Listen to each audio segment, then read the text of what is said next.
What is up, guys? Hope you're doing good. Hope you're doing good. I think we're working well. We are up and running.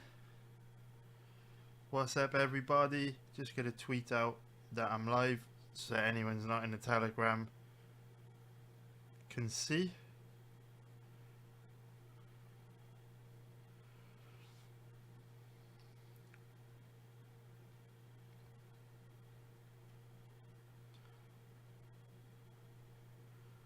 Boom.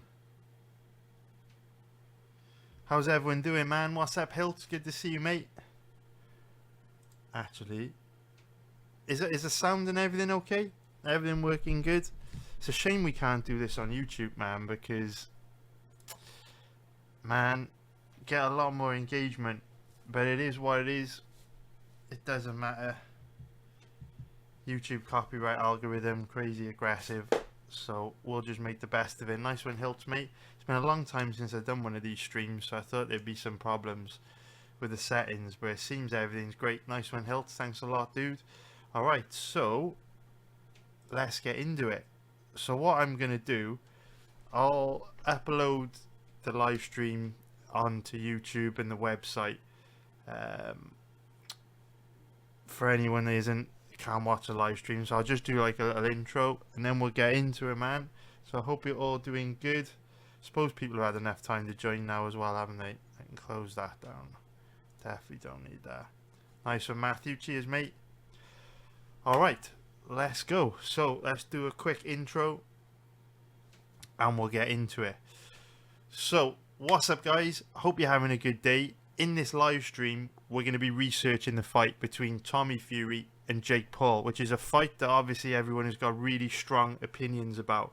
But the problem with fights like this are that everyone's opinions can kind of cloud your judgment. And we know that the only place you'll find truth and honesty when it comes to betting on fights is actually in the fight footage. Some really good examples of this over the last few months have been the fight between Islam Makhachev and Charles Oliveira. Going into that matchup, everyone's opinions were split. People thought Oliveira would be able to go out there and, knock Makhachev out. They thought that Oliveira's high-level Brazilian Jiu-Jitsu would be, enough to protect him on the ground against Makhachev. But if you would have just done a little bit of fight research, studied a little bit of footage, taken an hour out of your day to watch footage on Makhachev and Oliveira, you would have seen it would be a very good stylistic matchup for Makhachev, and we all saw him make that fight look very easy. Most recently, Jamal Hill against Glover Teixeira. Before the fight took place, there were a lot of people that thought Glover would be able to get Hill down and dominate him on the ground. But if you would have just, again, taken an hour out of your day to just look at fight footage of both guys, look at their recent matchups, you would have seen it was going to be really difficult for Glover to get the fight to the ground and keep the fight on the ground.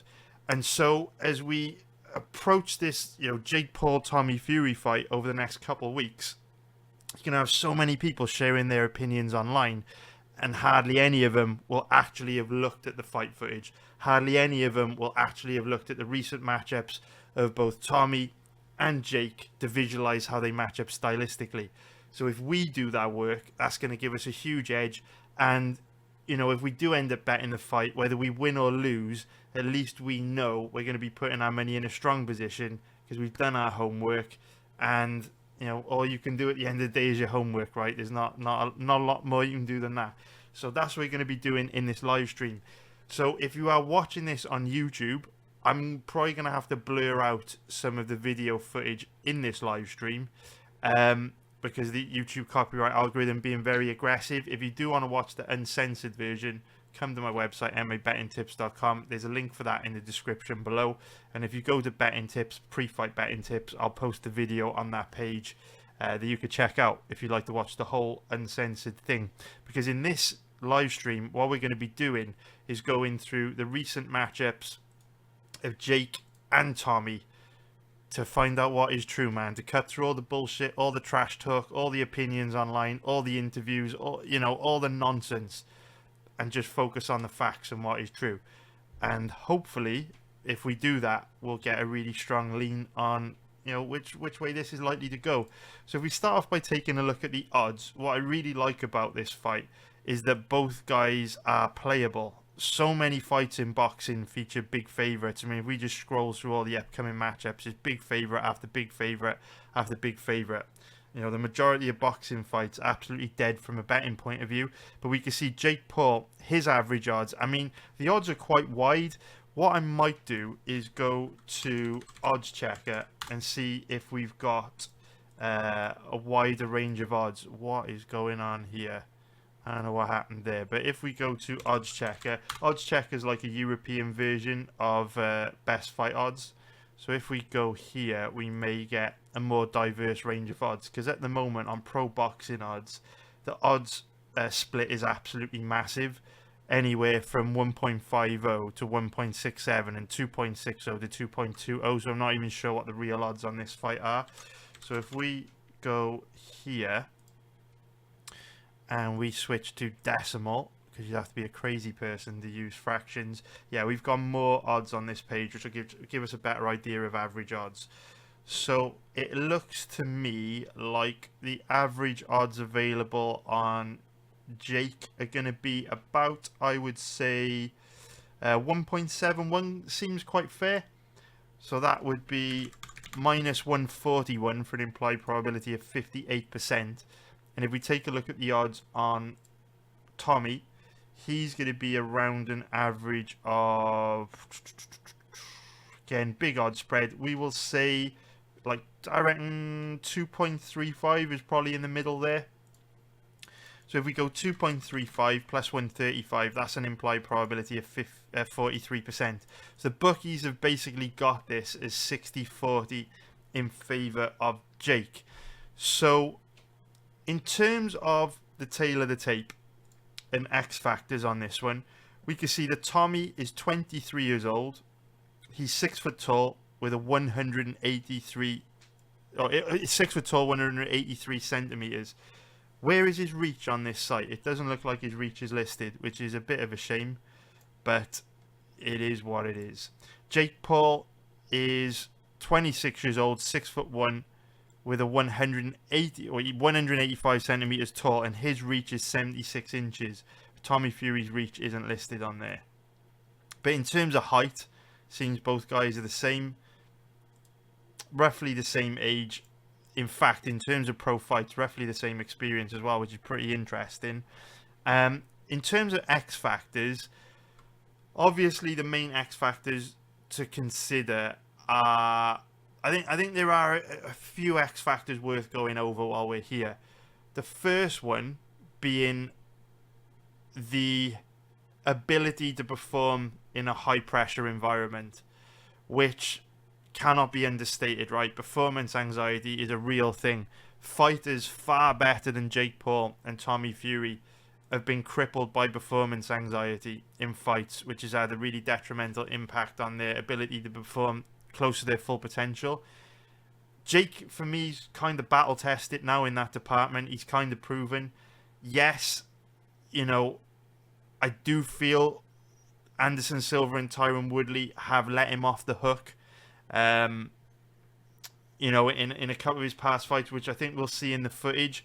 Having said that, he's also been tired in those fights. He's also been hurt, and he didn't cave. He rose to the occasion. He fought through adversity. He thrived in the pressure cooker of, a crazy arena, everyone screaming his name, going wild, wanting to see him lose.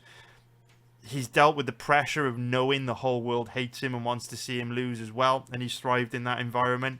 So I feel Paul is battle tested, and I think we could pretty much trust him to show up and perform to his full potential when these two fight. Tommy, on the other hand, hasn't really had that big fight yet. And what we know about guys like Jake Paul, Conor McGregor, these trash talkers, these big characters, these charismatic athletes, they're very good at creating pressure cookers. Conor was great at it.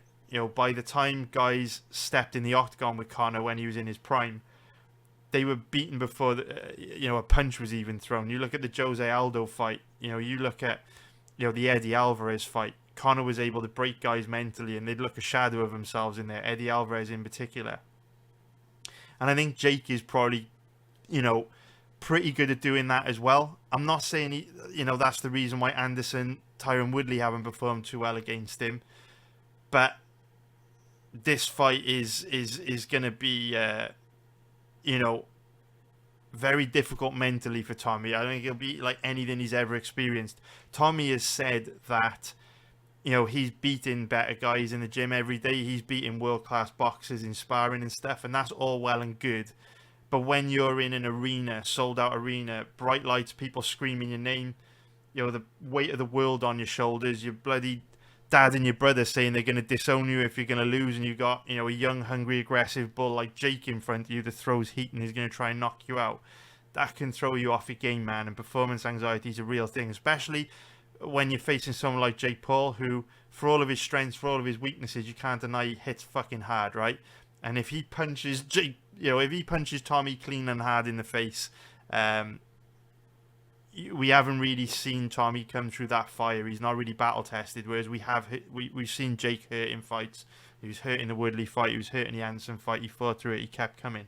So I think Jake's more experienced in that department. Tommy's probably been boxing for longer, but Jake, the mental aspect of the game, I feel he's very strong. And that's probably what has enabled him to reach the heights that he has so quickly. Because if you look at Jake's recent performances compared to how he looked really not that long ago, in his debut against Deji, which ironically is not even listed on his record, but he looked absolutely terrible in his debut against Deji, which I think took place in 2019, and he's improved exponentially since then every time that we've seen him.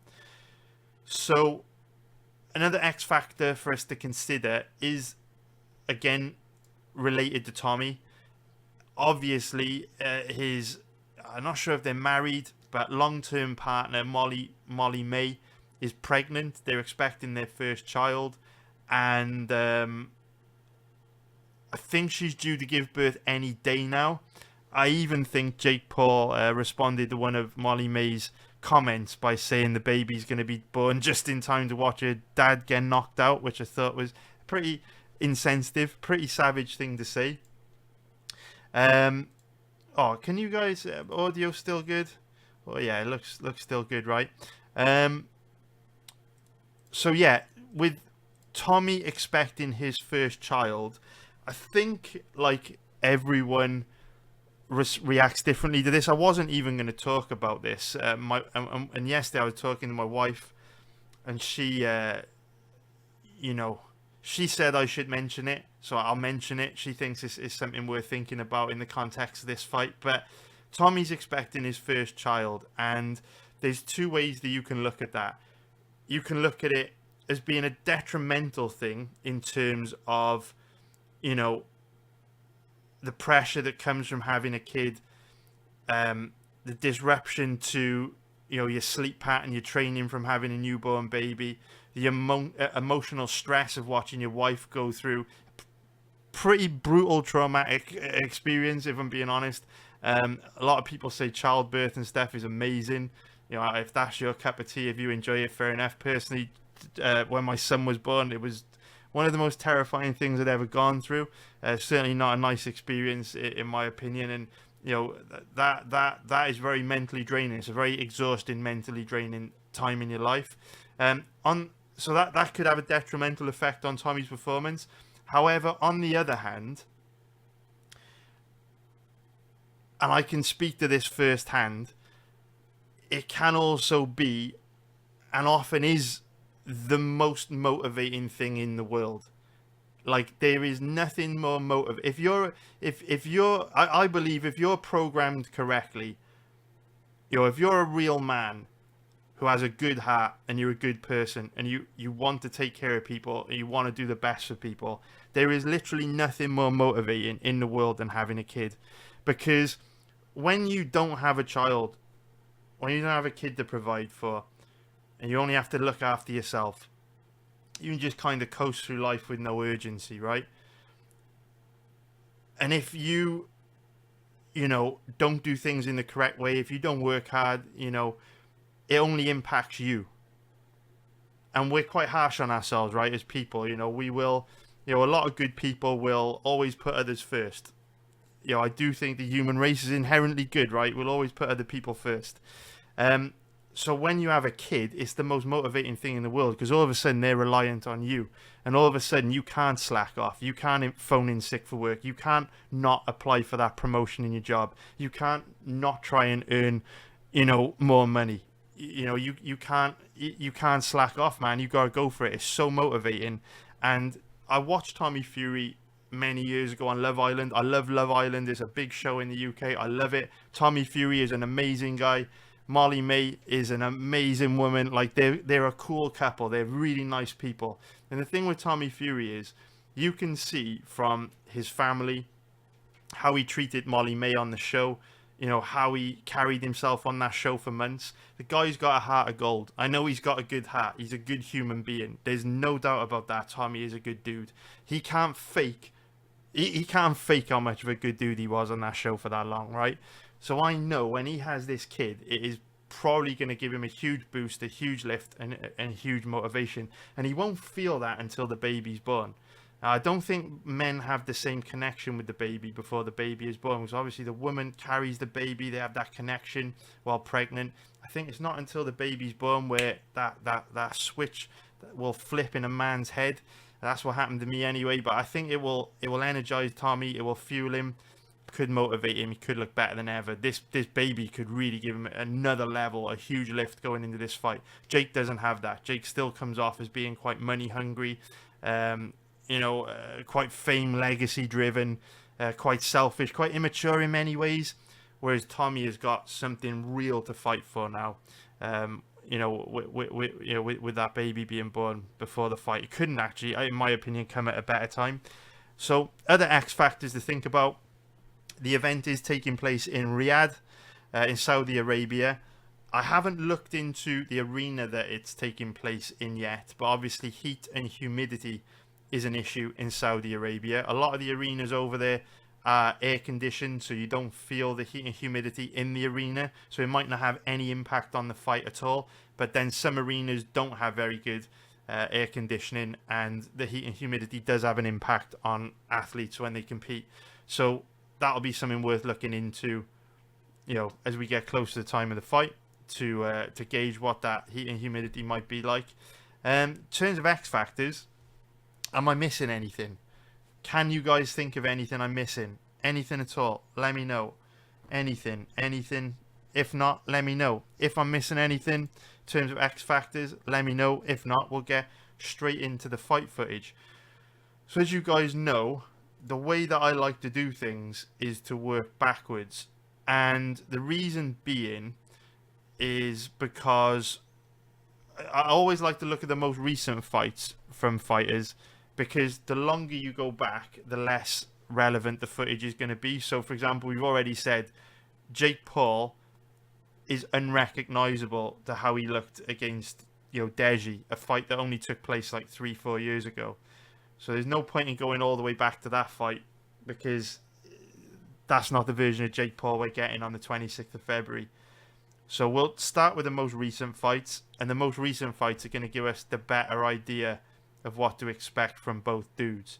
So I think we'll start off with Tommy Fury. We'll start with Tommy's most recent fight against Daniel Bukianski. So Bukianski looks like he's 10-1, which is a pretty good record, especially compared to the records of the guys that Tommy's fought previously. I don't know anything about Mr. Bukianski, but we'll soon find out what he brings to the table, because we've got the fight up here. So let's see what we've got, man. And what I'm going to do is pop the comments over there, so then we can answer any questions, take a look at anything anyone wants to talk about, and we'll just work through it, man. So here we go. Tommy's last fight. I believe this was his last fight. Just want to triple check, because there was one fight I watched where Jake was commentating Tommy's fight and trash talking him cage side. I don't know if this is the one. I don't think it is. We'll maybe get to that. Anyway, here we go. Let's see what we have got. Let's take a look.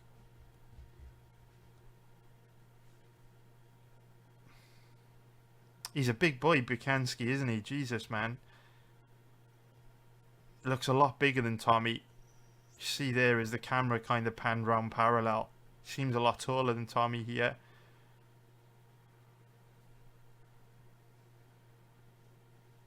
And this fight, I guess, as the camera pans round and you see Wembley Stadium pretty much empty.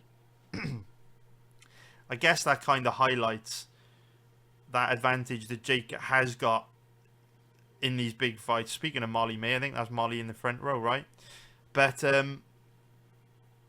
if you think about it, you know, I don't know what Tommy's previous fights have been like, what environment they've taken place in.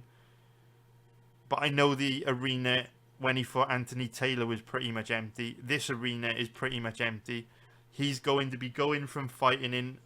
I know Wembley Stadium's fucking massive, right? If you've been to Wembley Stadium, it is one of those stadiums that punches you in the face with the scale of it. Like when you walk up the steps to like walk out into the open part of the stadium, it's like, Jesus, this is a big fucking stadium.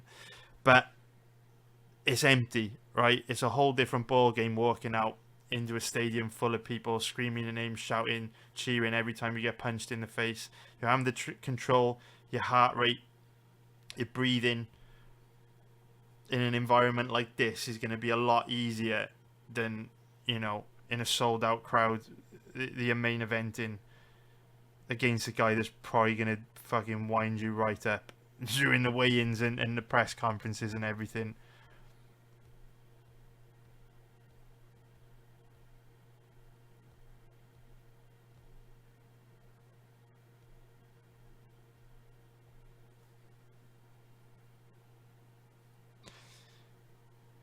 You know what's interesting, man? Bit of power there from Tommy, right? He catches Bukansky with a lead left hand, and you can see it lands clean and hard. For the most part, see that left hand there? For the most part, Tommy's just been chipping away with the jab, but you can see that was a hard left hand, which is super interesting because whenever you hear Jake talk about Tommy, he talks about him not having any power, you know, not being able to hurt him. And when you see him land a hard shot like that with his lead hand, didn't load up, just kind of threw the left hand out there. It is interesting, right? Because the way you do see Jake come forward, he loads up and commits so hard to his power right hand when he throws it. Just seeing Tommy able to generate that much power off short shots, it's probably not something that Jake's ever had to deal with before. You certainly wouldn't see Tyron Woodley throw a short lead hand like that. Woodley, we know, likes to load up on his power right hand instead. So it'll be interesting if that's something that Tommy does a lot, because for the most part we're just seeing him chip away at Bukansky from behind that jab. But that was something, you know, pretty notable there, and a nice stinging straight right down the pipe as well. So Tommy's looking pretty sharp here early, and very fast hand speed as well. Already is kind of like, you look at Tommy, you know what's very interesting, just literally in these first few minutes of watching Tommy, he actually looks and moves like a boxer. And the way people talk about, like, look at the combination, the hand speed there. You don't see Jake throw combos like that. Already, just like after 3-4 minutes of watching Tommy, he moves well. You know what I mean? He moves very, very well. Very fast hand speed. A nice diverse range of punches as well. You can see he is going to be a whole different ball game for Jake to deal with. And early on, I always say this, man. I always say this when we're researching UFC fights. Like, you don't always need to see someone tested against a decent level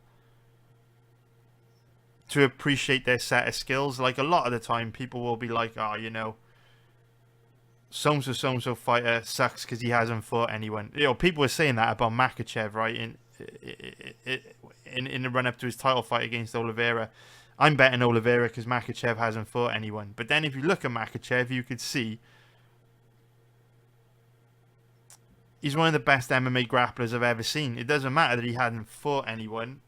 Skill for skill, technique, very, very good. I'm not saying Tommy is like a super high level boxer or anything like that, but he does move well.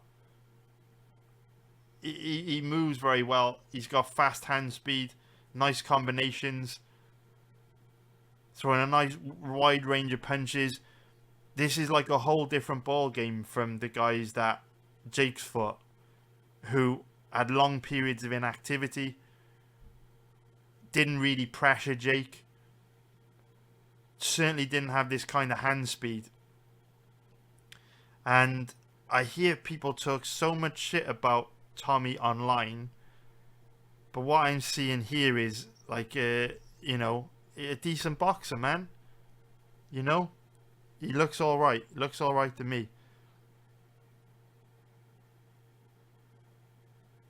What will be notable to me is if Tommy is able to look like this for the 6 rounds, because from memory we do see Jake slow a lot during his fights and have quite long periods of inactivity. What's notable to me in these first 2 rounds is that Tommy hasn't stopped working. In the first round, he was pumping that jab a lot. In the second round, he was walking Bukianski down and throwing a lot of combinations. And that's huge because he's constantly forcing Bukianski to engage, which is something that Woodley and Anderson Silva definitely have not done.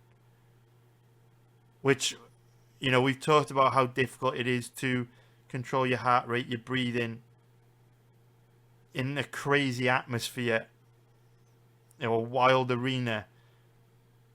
It's also really difficult to control those things when you're under pressure and you want to take breaks. You want to find some time and space in there to recover. And if your opponent is constantly on top of you, forcing you to engage, you don't have that. And so far, in this 3rd round, Tommy hasn't stopped throwing. He's been pretty relentless, to be fair. Now, of course, a big part of that might be because, he doesn't respect Bukianski. So he's just going to walk him down. Doesn't care what's coming back at him. And Jake does hit hard. That's possible, right? Maybe he feels Jake's power and he's a little bit more reluctant to come forward. I know he was a lot more gun shy against Anthony Taylor. And performance anxiety. I mean, one of the biggest symptoms of performance anxiety is you freeze up, right? And you just don't do a lot. With performance anxiety, it's not like you perform bad. Most of the time, performance anxiety just means you kind of shell up and go into a defensive shell. You don't do as much. That's like the most common symptom of performance anxiety, which can still rear its ugly head. But here, Tommy is fighting at a high pace, and I like it.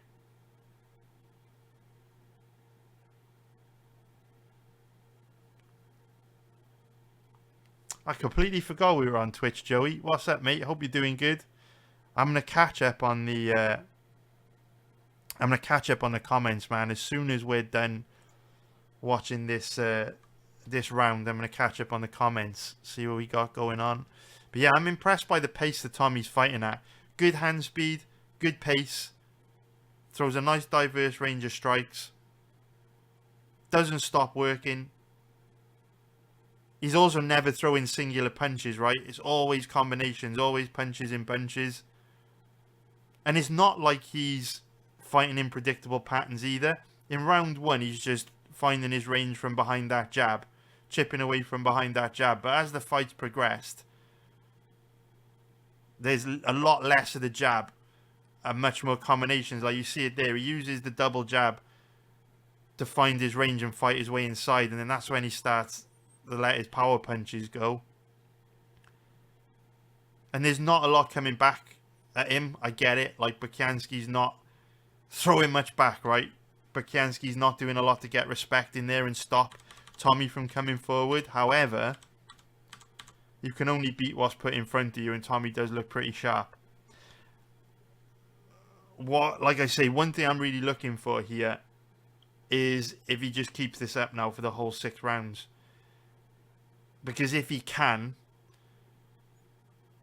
that means there's a likelihood that he's going to make Jake fight at a way higher pace than Jake has ever experienced in a pro MMA fight, pro boxing fight, which is notable because I do have, I mean, we'll look at the footage, but I do have memories of Jake slowing against both Anderson and Woodley.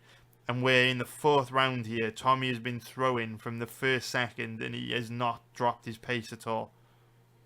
He doesn't stop coming forward, man.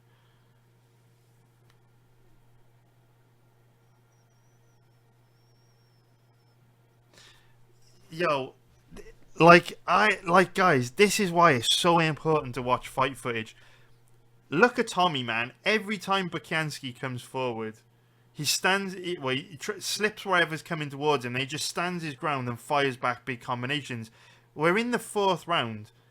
Look at the hand speed of Tommy. His pace hasn't dropped at all. It's going to be really, really interesting now to go and watch Anderson Silva versus Jake Paul and observe the body language, the breathing patterns, the footwork, the movement, the output of Jake at around this same stage of the fight. Because from memory, Jake was looking pretty tired and pretty sloppy quite early on into that Anderson Silva fight. Whereas we can see here in round 4, Tommy hasn't stopped. And he's still got a lot of pop on his shots. Hand speed still super sharp. And certainly a lot more aggressive than anyone that Jake has fought in the past, He's really taken the fight to Bukansky. Very aggressive.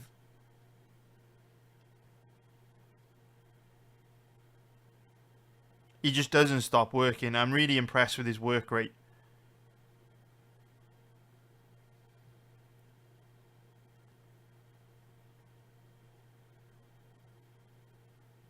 I like Tommy's work rate because you can see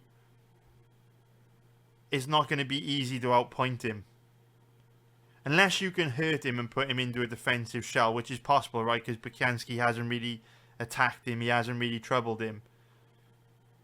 But if this is the pace that Tommy just fights at, it's going to be so difficult to outpoint him. Because the guy doesn't stop. Like, if he keeps this pace up in any kind of fight, Jake's going to have to work so hard to match his volume. Because he hasn't stopped throwing now for fucking 4 rounds. Alright, I'm going to catch up on the comments. What have we got? What's up, Steady Eddie? Good to see you, mate. What's up, Underrated? What's up, Paul? What's up, Sean? Hope you're all doing good, boys. Yeah, Kimeev's a really good example, Eddie, mate. Definitely, man. Definitely. What's up, Joey? Hope you're doing good, mate.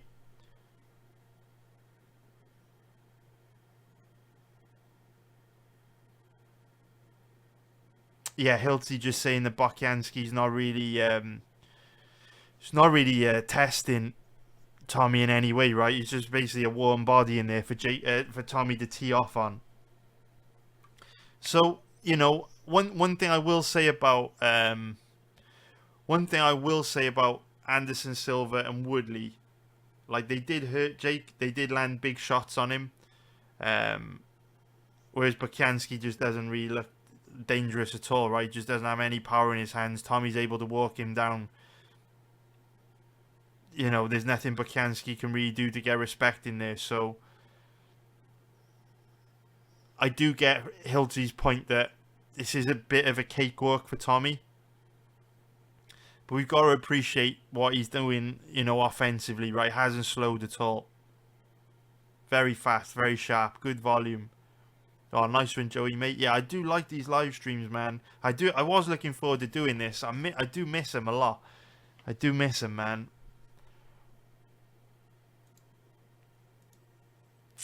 You know what, Joey? That brings up a really good point. That was an X factor that I did want to mention. I completely forgot. So Joey is saying that what he hates about betting fights like this is that, not saying like they're fixed or rigged or anything like that, but there's always like that little bit of a WWE storyline going on, right? And anyone in their right mind that knew anything about what Tyron Woodley was capable of, anyone that knew what Anderson Silva was capable of, even anyone that knew what Ben Askren was capable of, anyone with a brain and eyeballs would have thought Jake would have got destroyed in those fights. And through kind of weird circumstances, which we're probably going to see when we go back and watch those fights, I don't want to take anything away from Jake, but I do feel there were specific things that Woodley and Anderson did in those fights which made life a lot easier for Jake than I feel they would have been had Anderson and Tyron really gone for it and tried to win. And I know that's something a lot of people are worried about with Tommy, right? They don't want to bet against Jake Paul because, they worry about a dodgy decision or, Tommy not going for it. Tommy Tommy throwing a fight, whatever. It's like that weird thing, right? Jake Paul's fights don't make a lot of sense and he keeps winning. And weird things happen in his fights. What I would say is, and I know that I've said similar things about Anderson Silva and Tyron Woodley, but when you look at Tyron Woodley, Jake Paul was buying him Rolexes, before the fight took place. Tyron Woodley's career was done. He was looking for big paychecks. And to be fair, he was also on a steep decline in MMA. When you look at Anderson Silva, if there's one weakness Anderson Silva has had through his entire career, it's that he fucks about way too much and he's really passive. If you look at his fight against Michael Bisping, which was essentially a title eliminator, all the way back in London, back in 2016, Anderson Silva absolutely fucking destroyed Michael Bisping in that fight.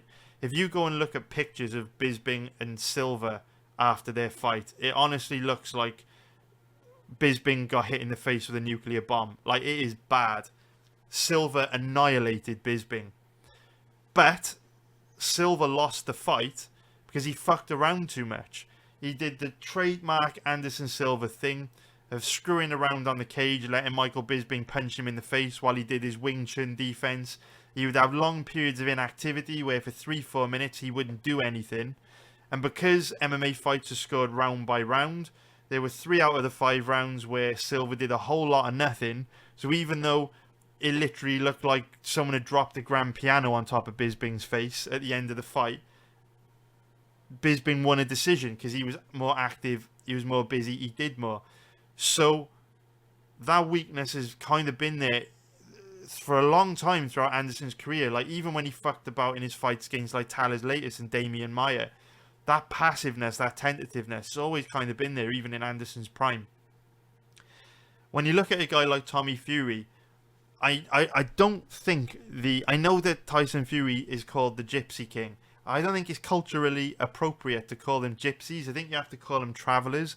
But I'm not sure you have Irish travelers or gypsies in the United States or Canada or Australia or anywhere other than the UK and Europe.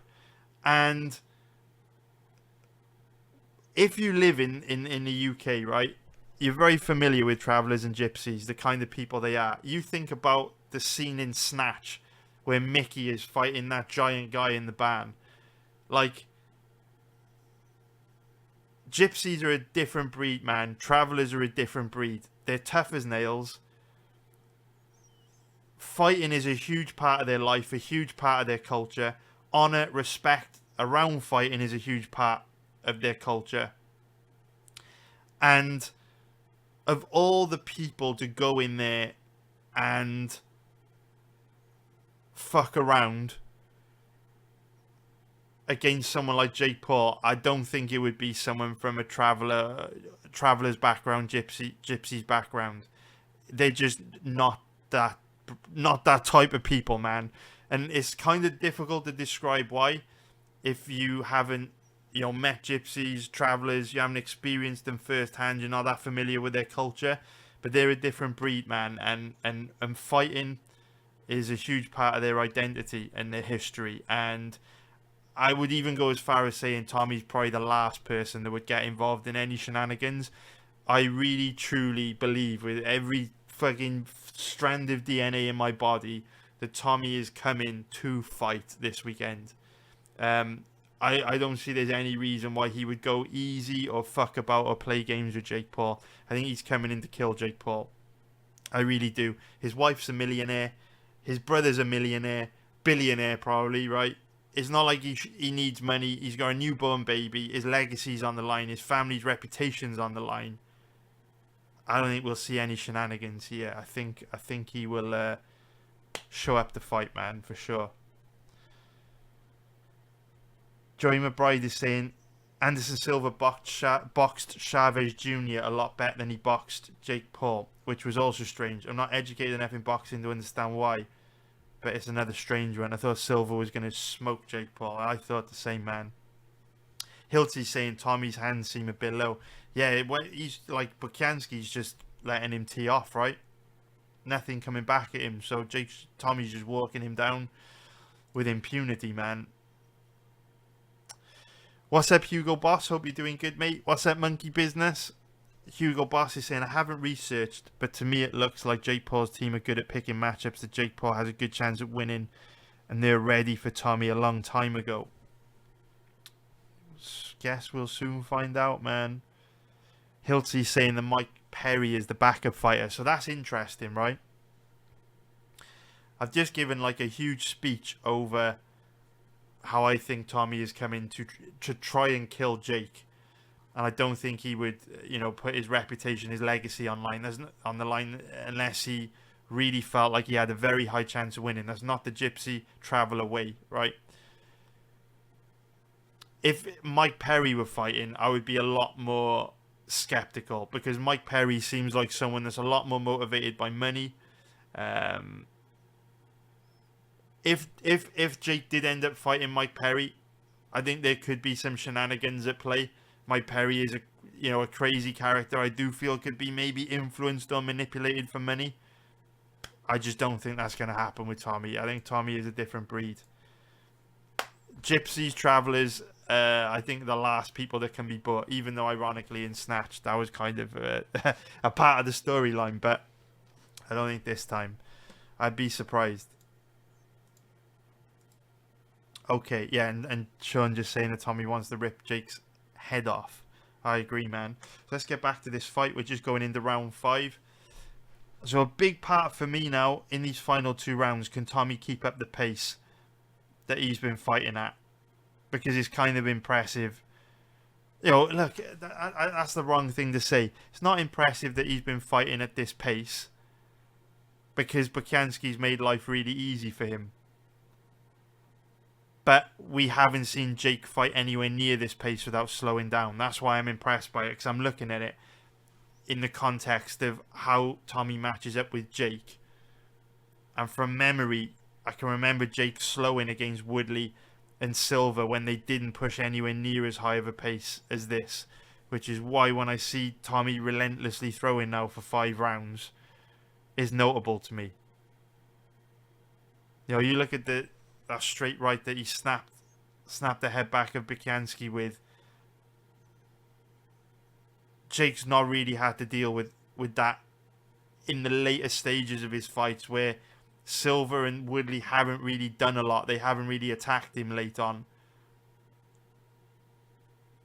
Like, look at this, round 5, and Tommy is pouring it on, loading up on big right hands, pushing a high pace. He's trying to take Bukansky out. And from memory, in the later rounds of Jake's fights against Anderson and Woodley, they haven't done very much. And you know what it's like. When you get tired, the last thing you want is someone walking you down, loading up on big shots, forcing you to engage. All you want to do is avoid engaging and catch your breath. So one of the main things I'm going to be paying attention to in this Silva-Jake fight when we watch that next is, how does Jake look late on? Because for me, Tommy looks great here late on. And again, I know, whole different ball game when there's stuff coming back at you and Bukansky hasn't thrown a whole lot back at Tommy to deter him from coming forward. But look at the power he's still able to generate late in the fight. The hand speed.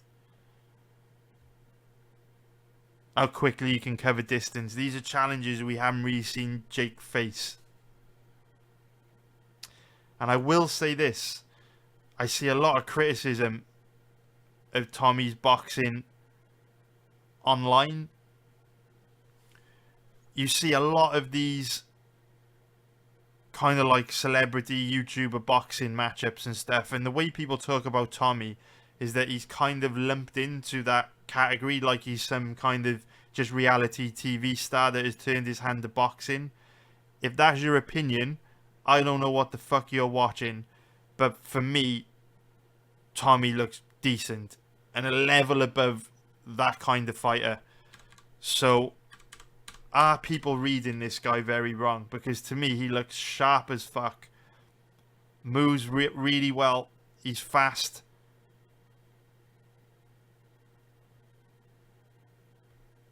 He's definitely a level above that YouTube boxing scene. There is no doubt about that. A decent level as well.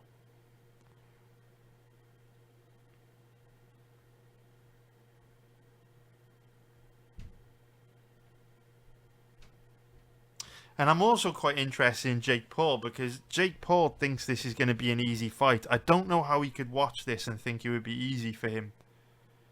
Like, what is he seeing in Tommy that makes him think this is going to be easy?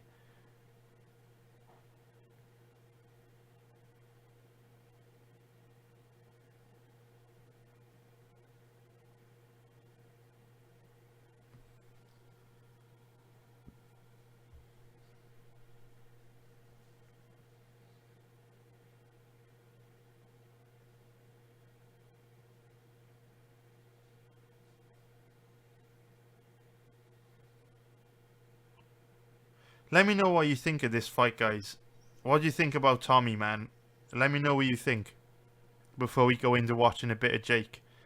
Am I getting carried away, or does Tommy look sharp as fuck? The way people talk about this guy is like he's some reality TV joke. I just think that's way off. I just think that's way off. Let me know what you think, man. Be interested to get your thoughts.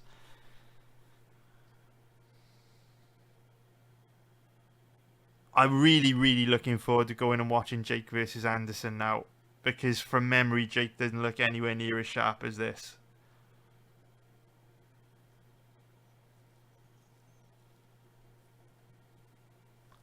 Hilty wants to see someone who's trying to beat him, offering up some resistance. Moose is also impressed with his cardio. That's the thing that's really stood out to me. He hasn't stopped throwing now for the whole fight. Has not stopped. And like I say, from memory, there were really long periods of inactivity in Jake's fights against Woodley and Anderson. I like what I see, man. I'm pleasantly surprised and impressed by what I've seen. Tommy looking very sharp. And, you know, what we've also got to bear in mind, you know, say, for example, we watch footage now of Jake and he does slow down in those Woodley and Anderson fights.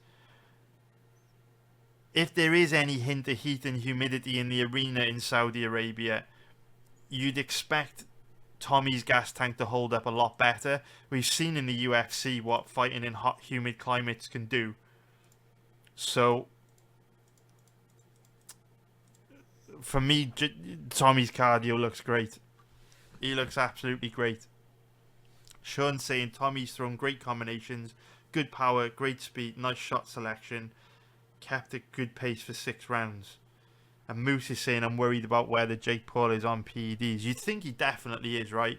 You think he's definitely on PEDs. I mean, Tommy might be on PEDs as well. Both guys probably juiced up. I know the drug testing's not great in boxing, is it?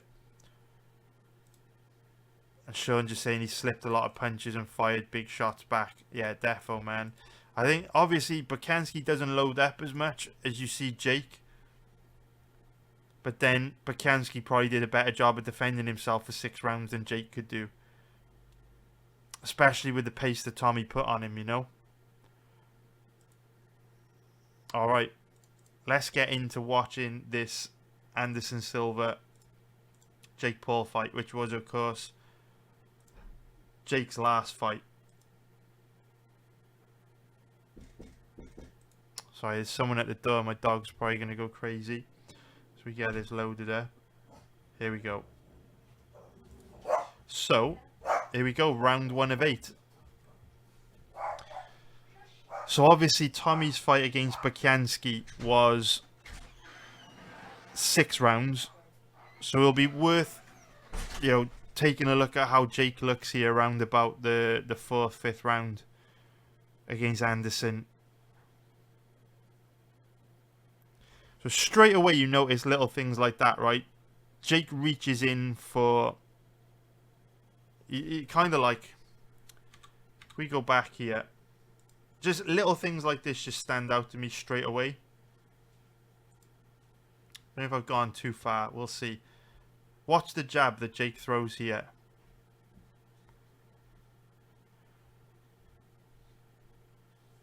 Have I gone back? Not far enough.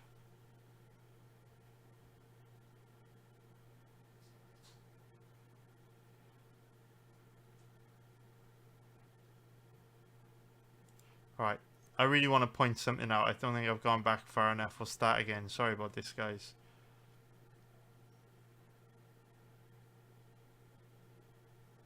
It must have been right at the beginning of the round. So watch this jab that Jake Paul throws here.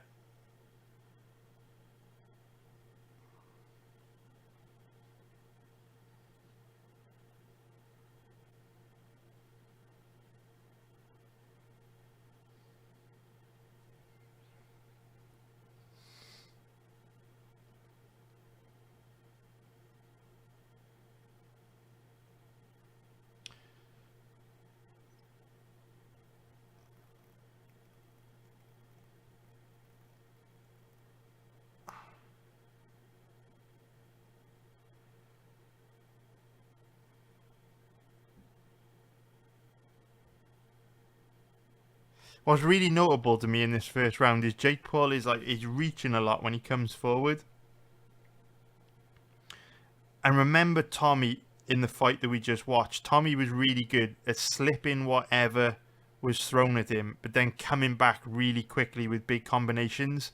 For me, when you see Jake coming forward reaching like this,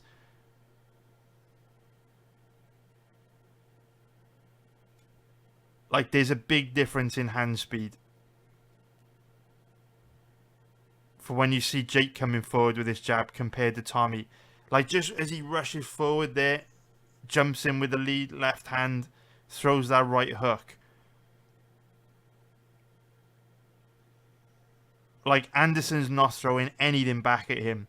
But every single time we saw Bukianski stand his ground and attack Tommy, Tommy would slip the shot and immediately fire back with a huge combination. And for me, when Jake's coming forward and opening up here, he's just a little bit slow. Like, see, he just kind of comes forward, winging that big right hand. He just seems very hittable here. It would be interesting to see how much success Anderson has when Anderson starts trying to counter him. But to my point about inactivity, we're almost at the end of round 1 and Anderson's thrown 1 punch. Compare that to what we saw from Tommy against Bukianski, where every single time Bukianski came forward and attacked Tommy, Tommy stood his ground and fired back. So if you imagine now Jake's in there with Tommy.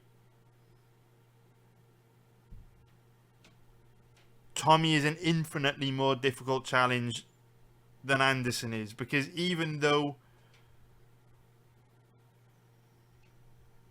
of course Anderson's dangerous, that first round is a total cakewalk for Jake. Anderson's done nothing in the entire round. I think he threw one punch.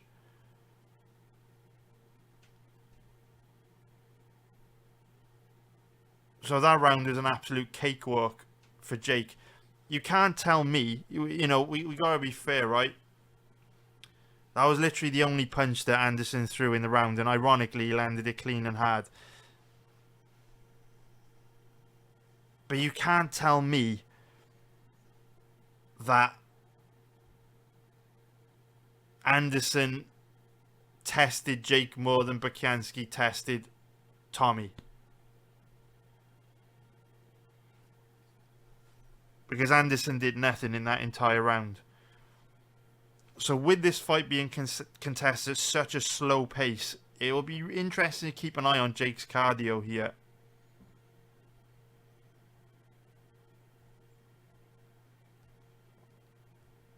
So now Anderson leading the dance, pressuring Jake, which is, based on the Bukianski fight, what you would expect Tommy to be doing. You'd expect Tommy to lead the dance purely because he is the busier fighter.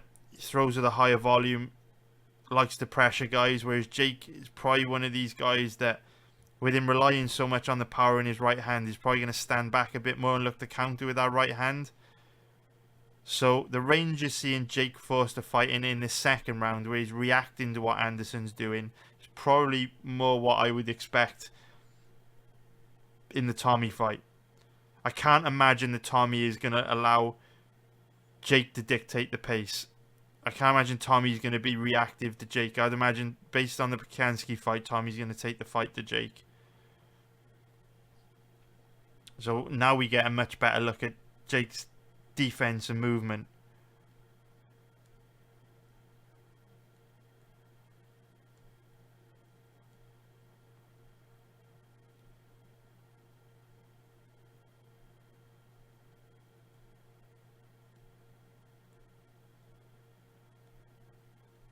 Again, I can't go back too far with this, but I need to point things like this out. Look at how hard Jake commits to this right hand.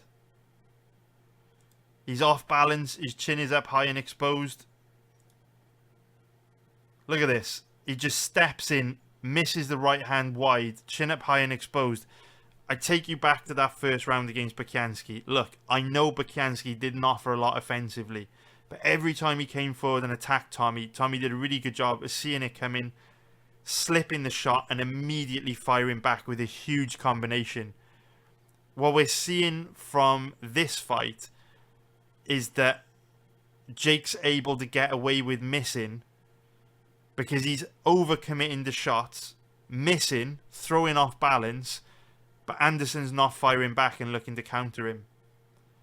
So Jake's getting away with overcommitting to a lot of right hands that would leave him wide open to fight ending counters against someone like Tommy that would be a little bit more aggressive and looking to fire back. For me, Jake looks very vulnerable when he comes forward.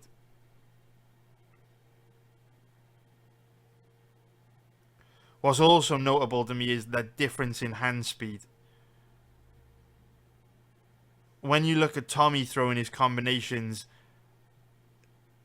there's so much pop on his shots. He's so fast. With Jake, is much more singular power strikes. Don't have as much speed on his shots. Like nowhere near. Like in terms of hand speed, Tommy is like in a different universe to Jake, based on these two fights that we've seen. So, like I say, just a couple notable things to point out. Jake overcommits a lot when attacking, leaves himself wide open, but Anderson's not really making him pay. When Anderson's letting his hands go, it tends to be like in close in the clinch. Anderson's not really letting his hands go at distance, and he's not really trying to counter Jake when Jake comes forward and attacks him. So, up until this point, Jake hasn't really been made to pay. Like he overcommits to that. Anderson slips it, gets out the way, but doesn't fire back. Based on the Bukianski fight, we know Tommy is more than likely going to be looked to fire back, which, you know, adds a whole additional layer of risk for Jake when he's looking to let his hands go that we haven't really seen Jake have to deal with against Anderson or Woodley, because Woodley and Anderson were both gun shy.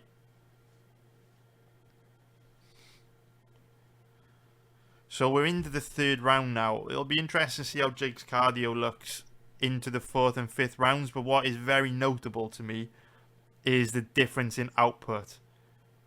Tommy throws and lands more strikes by an order of magnitude.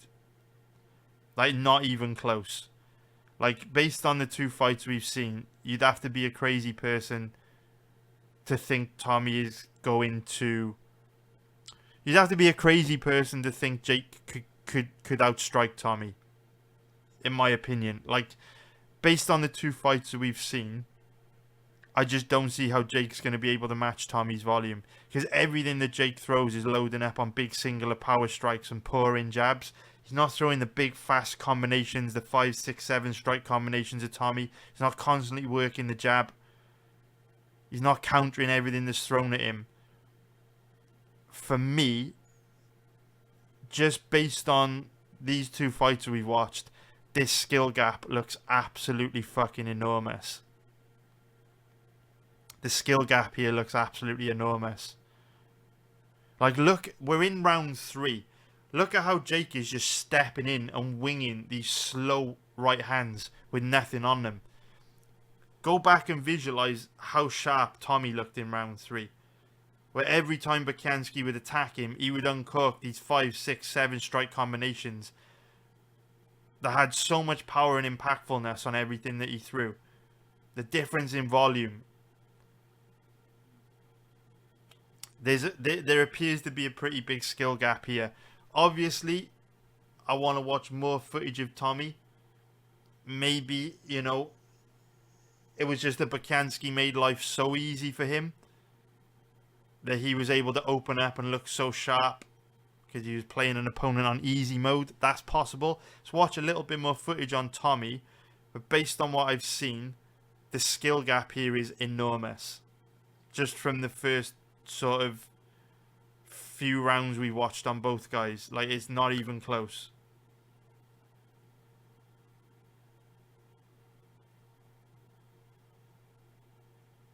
Like, against someone that actually knows how to move, like Anderson, you can't even say Jake looks particularly dangerous. Like, Jake's obviously known for his power, being a big puncher, but his hand speed looks really slow in this fight. And we're only going... Sorry, guys, we're only going into the 4th round. So, this is the halfway stage of the fight. It'll be very, it'll be very interesting to see how Jake's cardio looks at this stage of the fight. The output has obviously been nowhere near as high as what we saw from Tommy against Bukansky. But even though Jake looks a lot flatter, a lot sloppier than Tommy, he's not slowing too much yet. But little things like this, I think little moments like this highlight the level between these two fighters. You look at the way Jake overcommits this right hand and just misses wide. Now, I know Anderson is a ghost. I know he's very good at reading guys. Sorry, left hand. But the way Jake just kind of leaps in with his left hand, chin up high and exposed, overcommitted. I know Anderson's a ghost. I know he's very good defensively. I know his movement, his footwork is great. Maybe Tommy is not capable of moving out the way of a left hand like that. But for me, Jake leaps into a lot of his attacks. His hand speed is quite slow. He overcommits to a lot. And with how aggressive Tommy is with the counters, you could see Jake taking a lot of damage against a guy like Tommy. Or being forced to get into some big exchanges against a guy with much faster hand speed.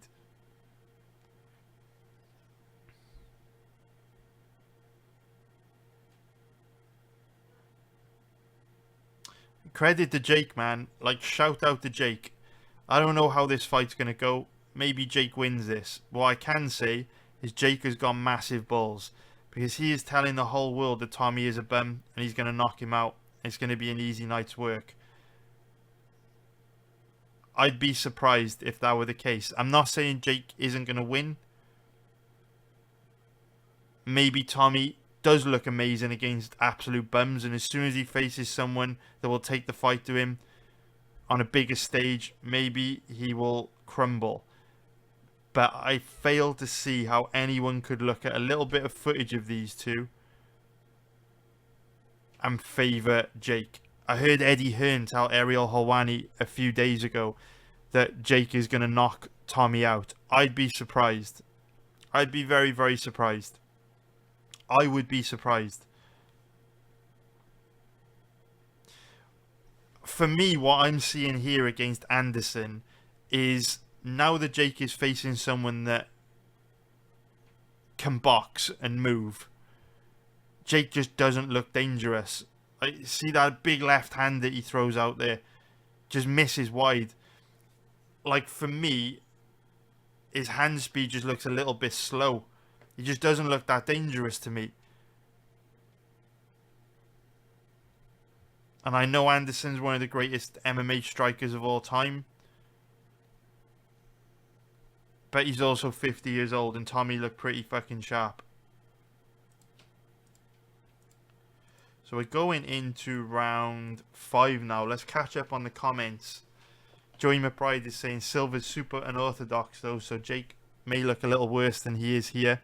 Similar to how you look if you face someone like John Dodson in MMA. Yeah, that's a good point. Be interesting to see if he's the same against Woodley, although I know Woodley's no picnic, right? Woodley is tricky as well, because you know how much power he carries in that right hand. But for me, I'm just in like the speed and the way both guys move, there's a notable skill gap here for me. Like, quite a big one. Like, it's not even close. This is a really big skill gap. That might be accentuated by how much better Silva is than Bukianski, and perhaps Tommy would look very bad if he fought Anderson Silva as well. But from memory, the same weaknesses were also present in Jake's fights against Woodley, which we'll find out when we watch them. So, if Tommy continues to look sharp in his other fights, I think it is quite likely we've got a decent skill gap on our hands here. I'm pretty sure Tommy, I wouldn't worry too much about that with Tommy, Joey, mate. I think, like, Tommy did reality TV like 2, 3, 4 years ago, something like that. He's not the reality TV star that the media portray him to be. He was on a show in the UK called Love Island like 2, 3 years ago where he met his other half, but it's not like he's always on TV and stuff like that. He trains to be a boxer. So let's get into the next round, round 5. Let's go.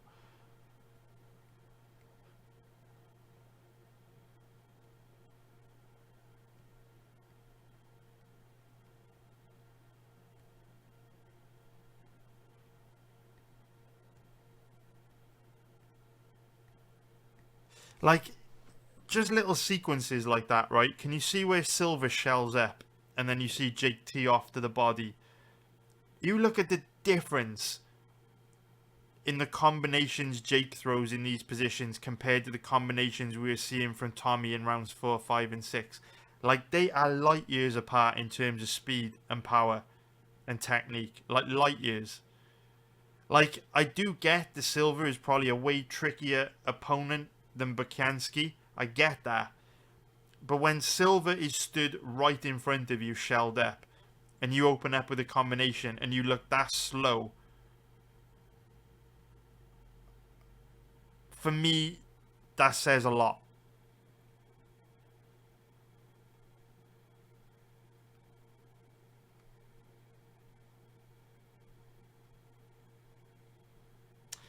Is this going to be one of those fights, boys? Is this going to be one of those fights? Like, you know, every once in a while you come along and you find a fight like Chrome Gracie versus Cub Swanson, where people just haven't done their fucking homework on what is true. And everyone's like, oh my god, Chrome Gracie's going to cause Cub problems, do this, do that, blah, blah. And then Cub Swanson just goes out there and absolutely smokes him because the skill gap is so big that Gracie can't get near him. Is this going to be another one where everyone's got an opinion on the fight? Everyone buys into the hype, the trash talk, the narrative sold by Jake Paul that Tommy is just some kind of Muppet reality TV star, and then Tommy just goes out there and absolutely smokes him. Could that be like those situations don't pop up every once in a while? Every once in a while I research a fight and the skill gap is so big, I'm like, this doesn't make any sense. This doesn't make any sense.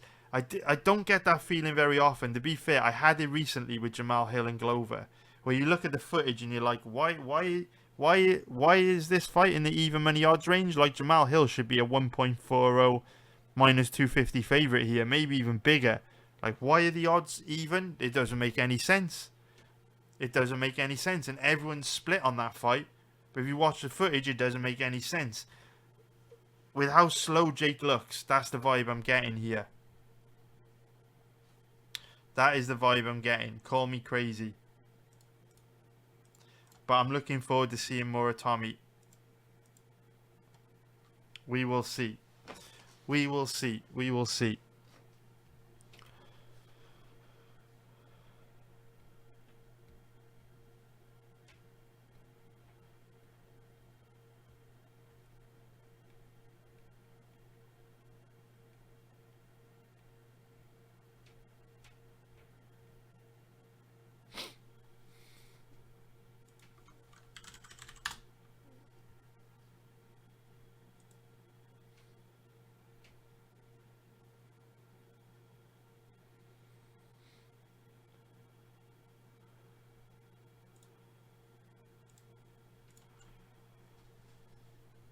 I think the biggest, most notable difference I've seen from the two of them is the volume. And that might be down to Anderson being tricky, right? Not easy to land on Anderson, the way that he moves. Very difficult. But like, look at the slowness in the hand speed of these jabs. Look how slow he is. Very slow. Big difference in speed between him and Tommy. Massive.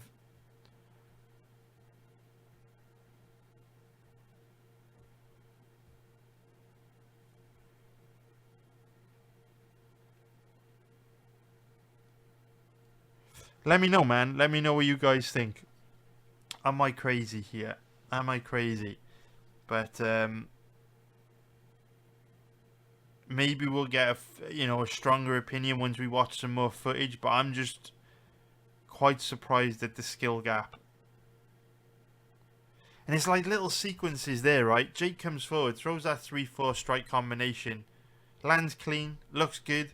But there's nothing coming back at him. And I know there was nothing coming back at Tommy.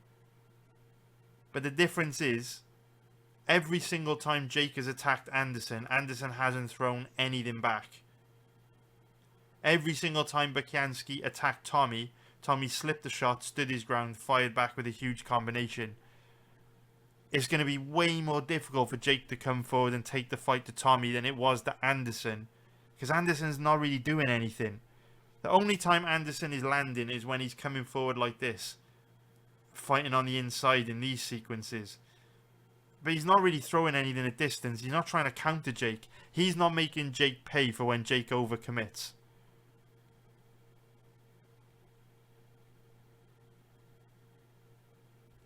Like, you see it there, overcommits, misses wide on a huge right hand. Anderson just doesn't counter.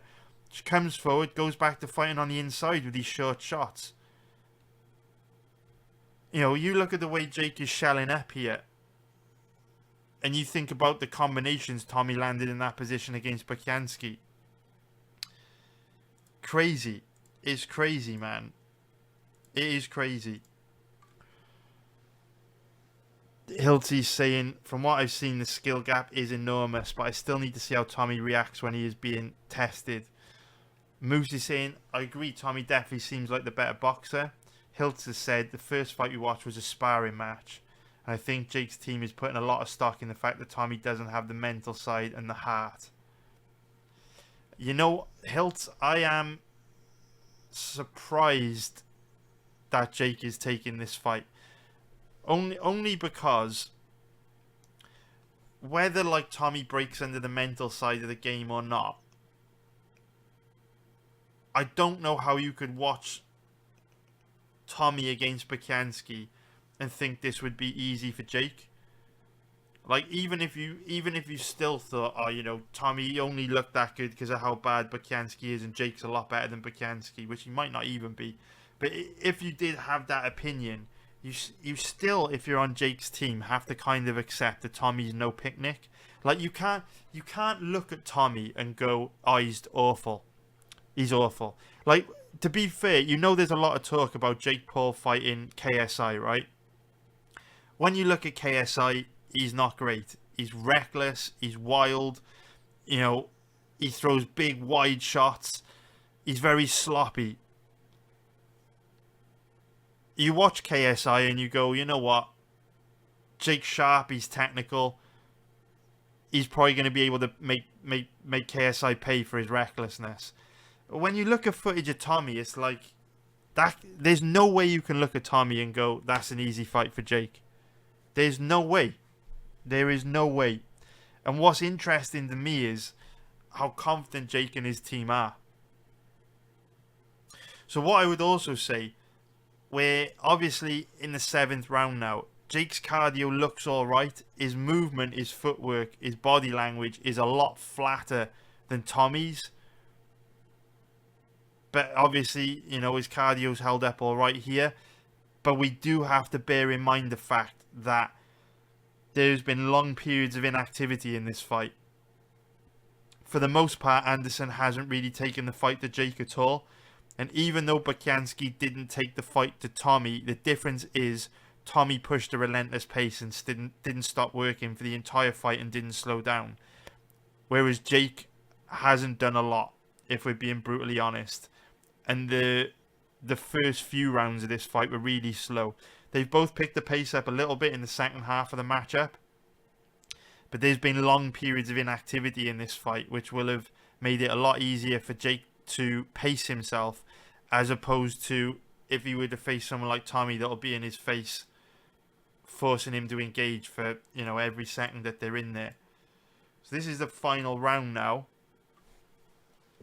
Sean saying he thinks Jake's so hittable and he thinks Tommy is going to knock him out. Moose thinks Tommy's going to win by decision. It's 8 rounds, right? It's going to be an 8-round fight. I guess 8 rounds is a long time. Let's just refresh this because it's not loading.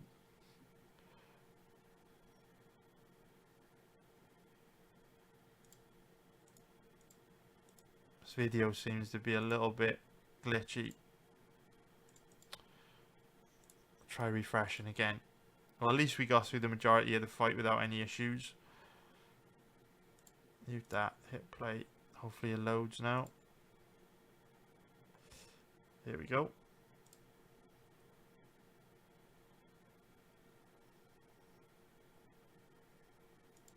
So this is where we get the knockdown from Jake.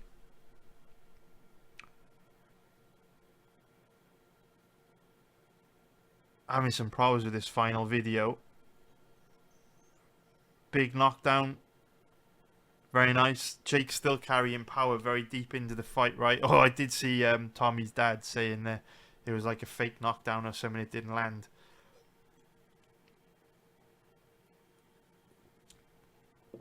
It's one of those knockouts where, because I've seen people post the TikToks and stuff saying the Silva took a dive. It's one of those knockdowns where there is one angle where when you look at the knockdown from one angle, it doesn't look like the shot lands and it just looks like Anderson goes down. But then there's another camera angle you can view where it shows the shot lands clean and hard right on the button, and it does drop Anderson.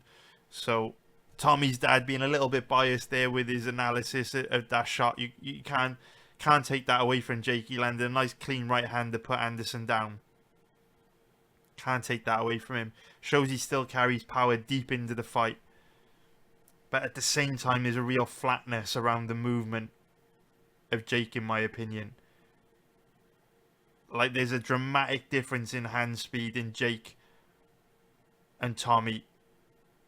Especially the longer the fight has gone on.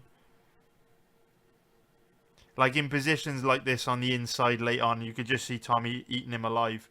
Because what these positions show to me is, even though Jake does have legit one-shot KO power, on the inside like this, he doesn't really have the boxing, the hand speed to deter guys from coming forward and opening up.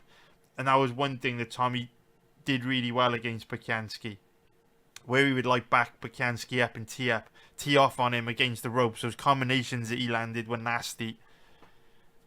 Is Jake going to be able to hang in there and take those kind of shots?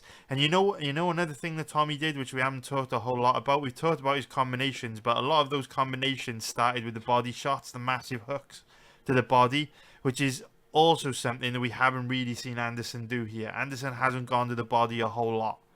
He certainly hasn't ripped the body with big wide hooks like Tommy did to Bukansky. So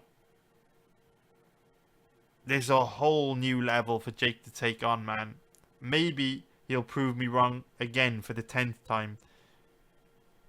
And come through this challenge as well. But my God, it's a whole different ball game compared to what we've seen. And the confidence of Tommy makes sense, right? Tommy is saying, like, Jake's got no chance. He's supremely confident. Tommy is so calm and confident in interviews, and that makes a lot of sense from what we're seeing.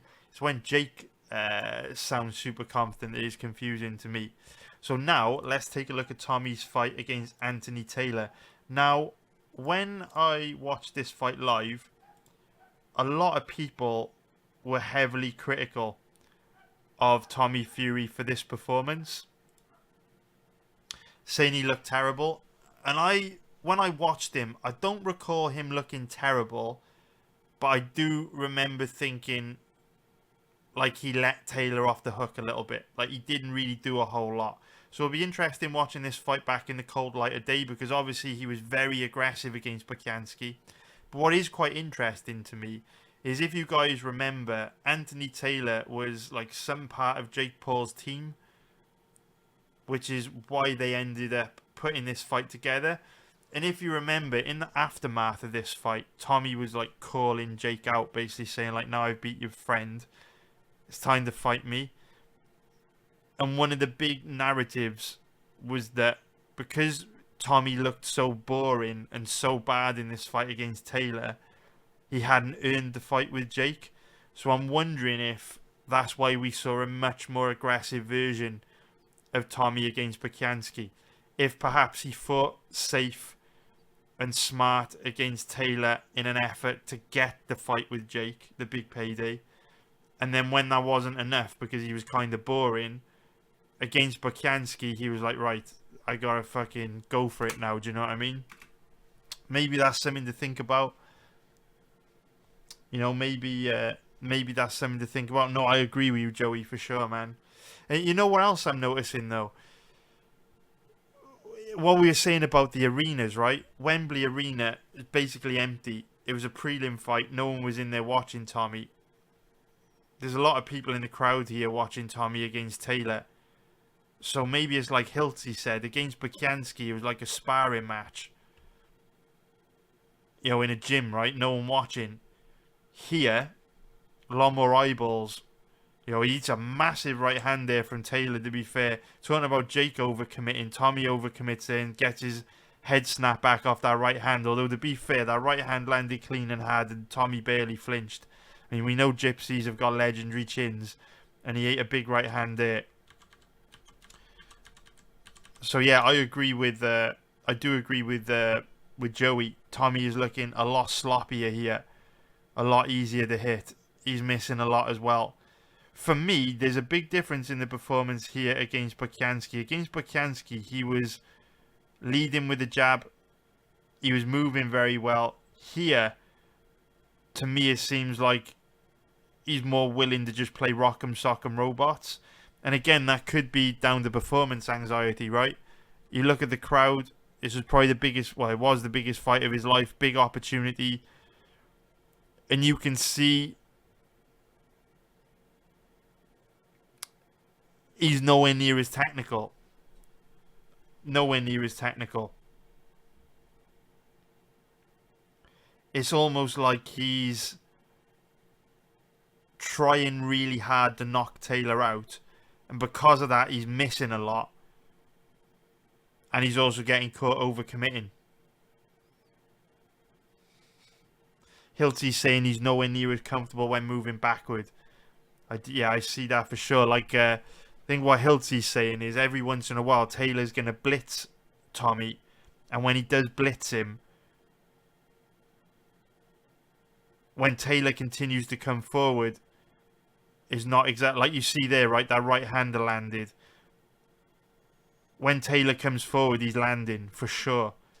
The thing is, we don't really see Jake fight like this, right? Jake is not persistent with his forward pressure. He tends to just load up on big singular power strikes.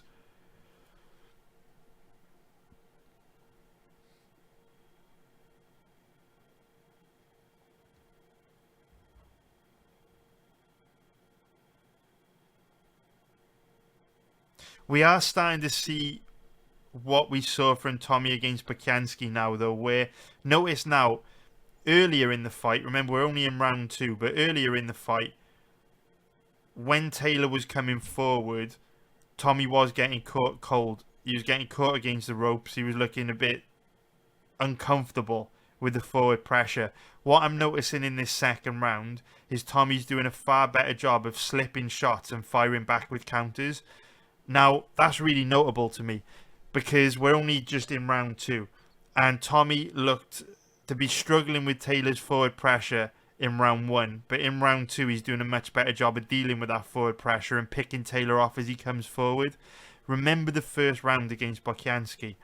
In the first round against Bukansky, Tommy just chipped away at him and used his jab to find his range. And then looked progressively better, progressively more aggressive into the second, third, fourth, fifth, sixth round. We are kind of seeing that here with Tommy, where in round 1, he was looking very uncomfortable when pressured, but in round 2, for the most part, Taylor really didn't get near him, and that pressure fighting style was not very effective in round 2. So what I'm looking for here in the third and fourth is how Tommy deals with that forward pressure. And if he continues to grow into the fight and look even better at countering and defending himself, or if he just starts to struggle with the pressure like he did in round 1. But for me, what we're seeing here is Tommy growing into the fight and finding his range and starting to look very comfortable now. We've gone from Taylor bum rushing Tommy and landing some good shots with his blitz and attacks to, for the most part, hasn't gone near Tommy now for several minutes.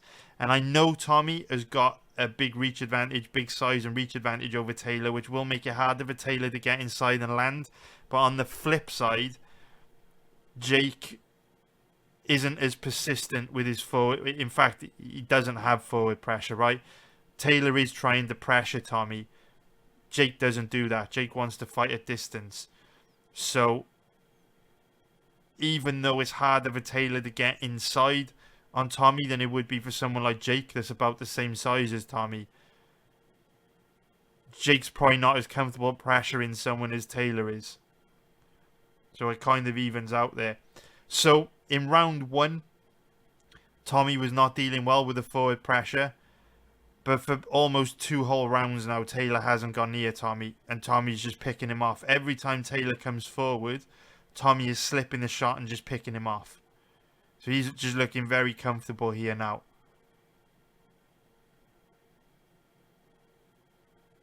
And you can see, now that Tommy's found his range, Taylor's volume's fallen off a cliff. Now Taylor's afraid to open up, because every time he's coming forward and attacking Tommy, he's not landing and he's being punished for it. So Taylor's being, you see Taylor shake his head there in frustration. Taylor is reluctant to come forward and attack now, because not only when he comes forward and attacks he's missing, but he's also eating big shots. and taking damage. So Tommy has properly grown into this fight, man, and we're only in round 3. Taylor's not getting anywhere near him.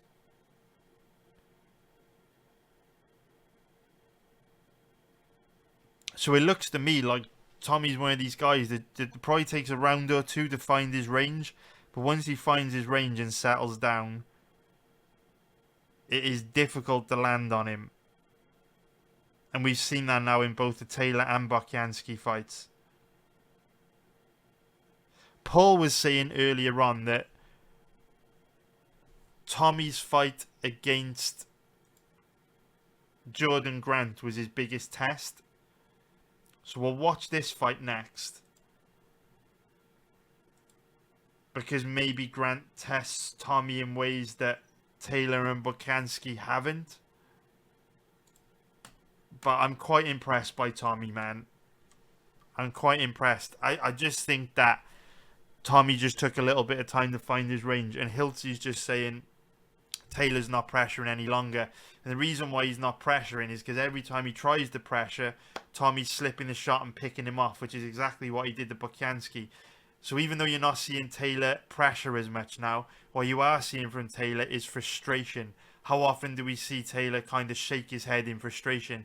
And that's because he's trying to pressure, he's trying to come forward and let his hands go, but he can't, because every time he comes forward, Tommy's moving back, slipping out the way, circling away, and firing back with counters. So it's very frustrating for Taylor. And that's why as the fight has progressed, he's pressuring less and less. Because every time he comes forward, he's being punished for it. You see it here, right? In round 1, when Taylor was coming forward and pressuring, he was landing a shot, driving Tommy into the ropes and letting his hands go. Now when he comes forward, the best he can hope for is the clinch. He's not landing anything. I mean, look at that. Little sequences like this, right? When we watched Jake Paul against Anderson Silva, how many times did we say Jake looked very slow when he would come forward and attack Anderson, and he would overcommit and leave himself wide open to big counters, but he wasn't really made to pay because Anderson didn't fire back with any counters. Look at this. Taylor comes forward overly aggressive here, misses the right hand, and look immediately how Tommy slips the shot and looks to fire back with a right of his own. And we're only in round 4. If you remember the Bukianski fight, as the fight progressed, Tommy got more aggressive at standing his ground and looking to counter. As he found his range more and more, he would get a lot more confident in his ability to read his opponent's slip shots and counter back. And we're seeing that now. As this fight's progressing, Tommy's getting more confident. Now that he's found his range, he's looking to take Taylor out. But the fight's only 4 rounds, right? You know, it's over before it's basically started. You imagine if this were an 8-round fight, like I think it's going to be with Jake. Tommy's just getting warmed up here. Now he's seeing everything coming. You're rolling with the punches, he's slipping the shots. And look how much more aggressive he is now. Because he's found his range and he's got the confidence to be more aggressive, whereas he starts slow and takes a little bit of time to feel his opponents out. And I think I remember watching interviews with Tommy after this fight, and he said, you know, he did start slow.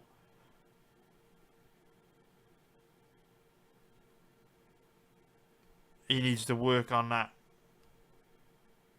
But yeah, he looks pretty good to me past round 1.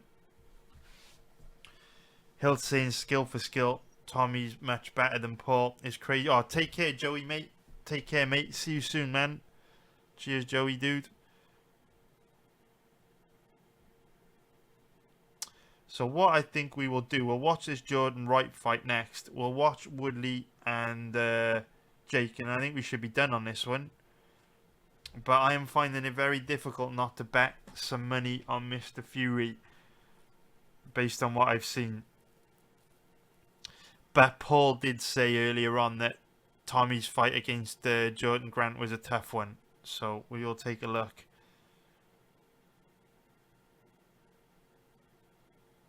Let's get into it now. Actually, what we'll do, let's watch Jake Paul, Tyron Woodley. We won't watch both Woodley fights just because. Well, hang on a minute. How long was the most recent Woodley fight?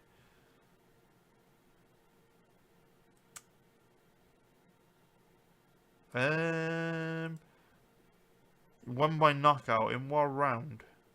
Does it say?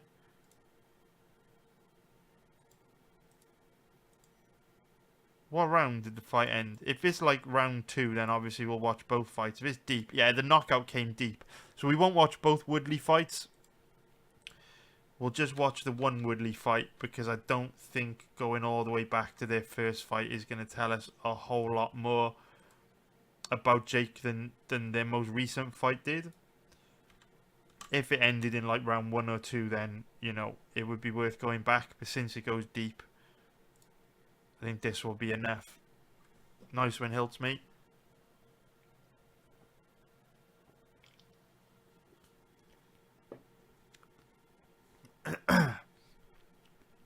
So here we go.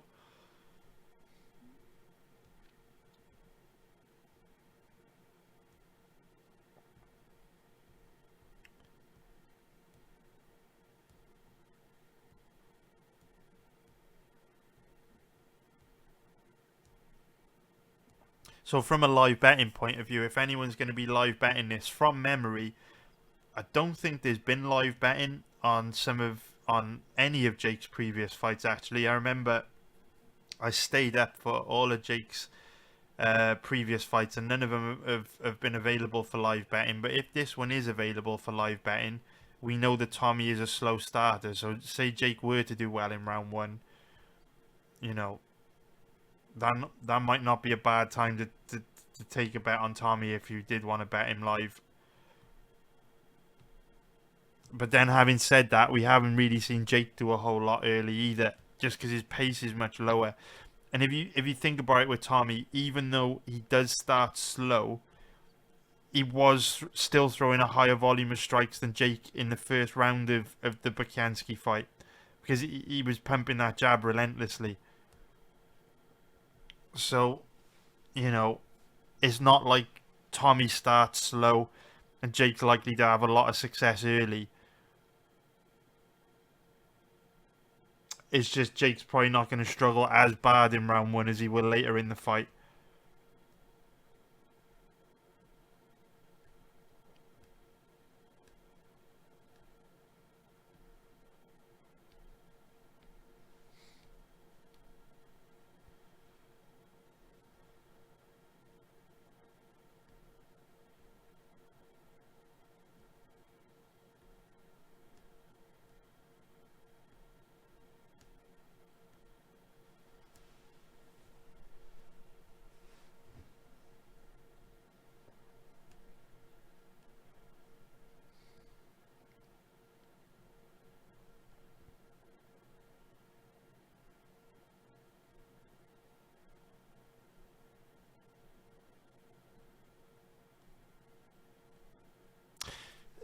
You can kind of see it here, right? Just with the jabs, there is such a big difference in hand speed, man.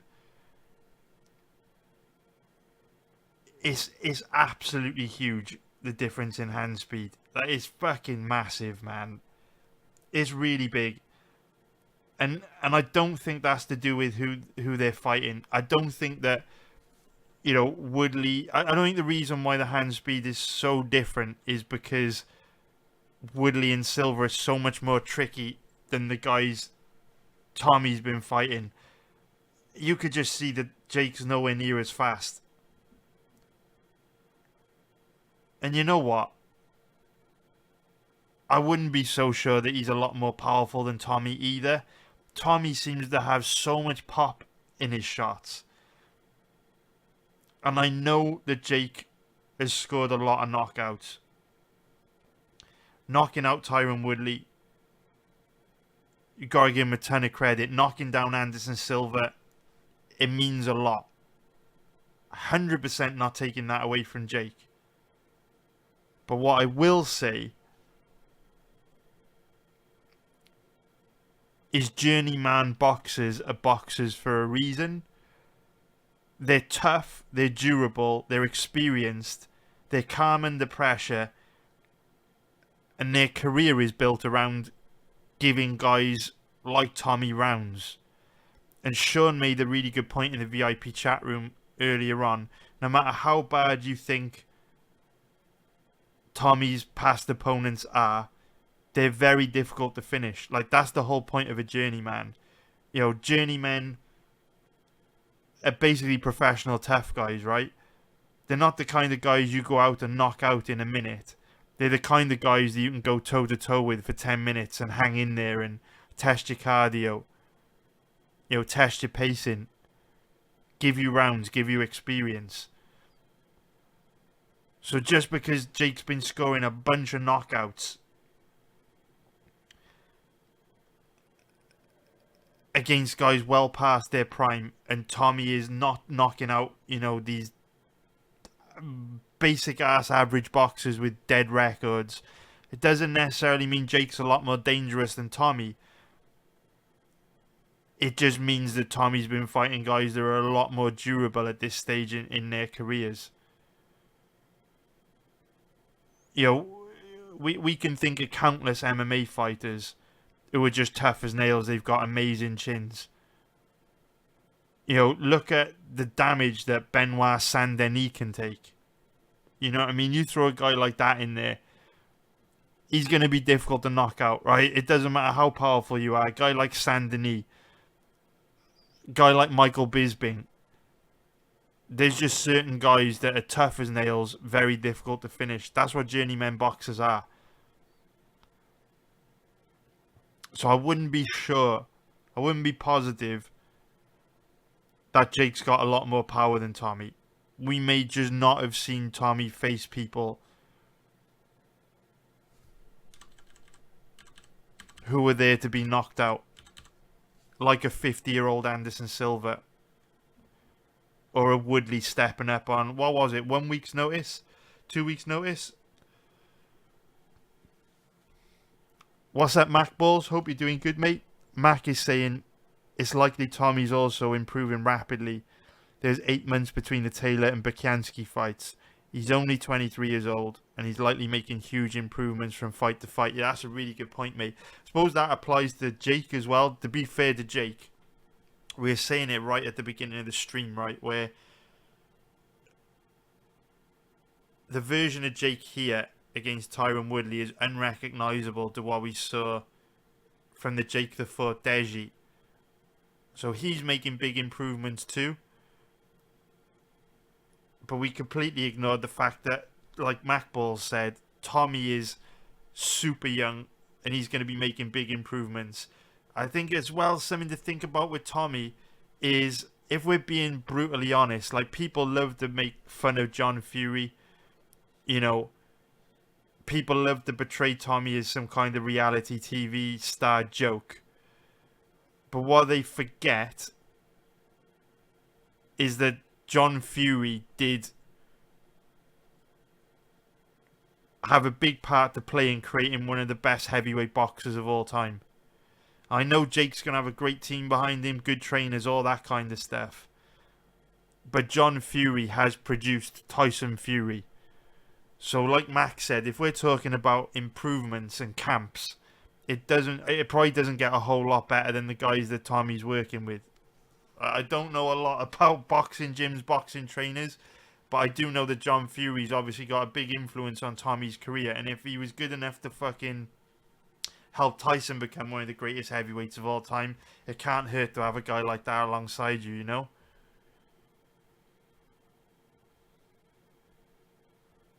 Paul saying Tommy Fury's not disciplined. What do you mean by that, Paul? Let us know, mate.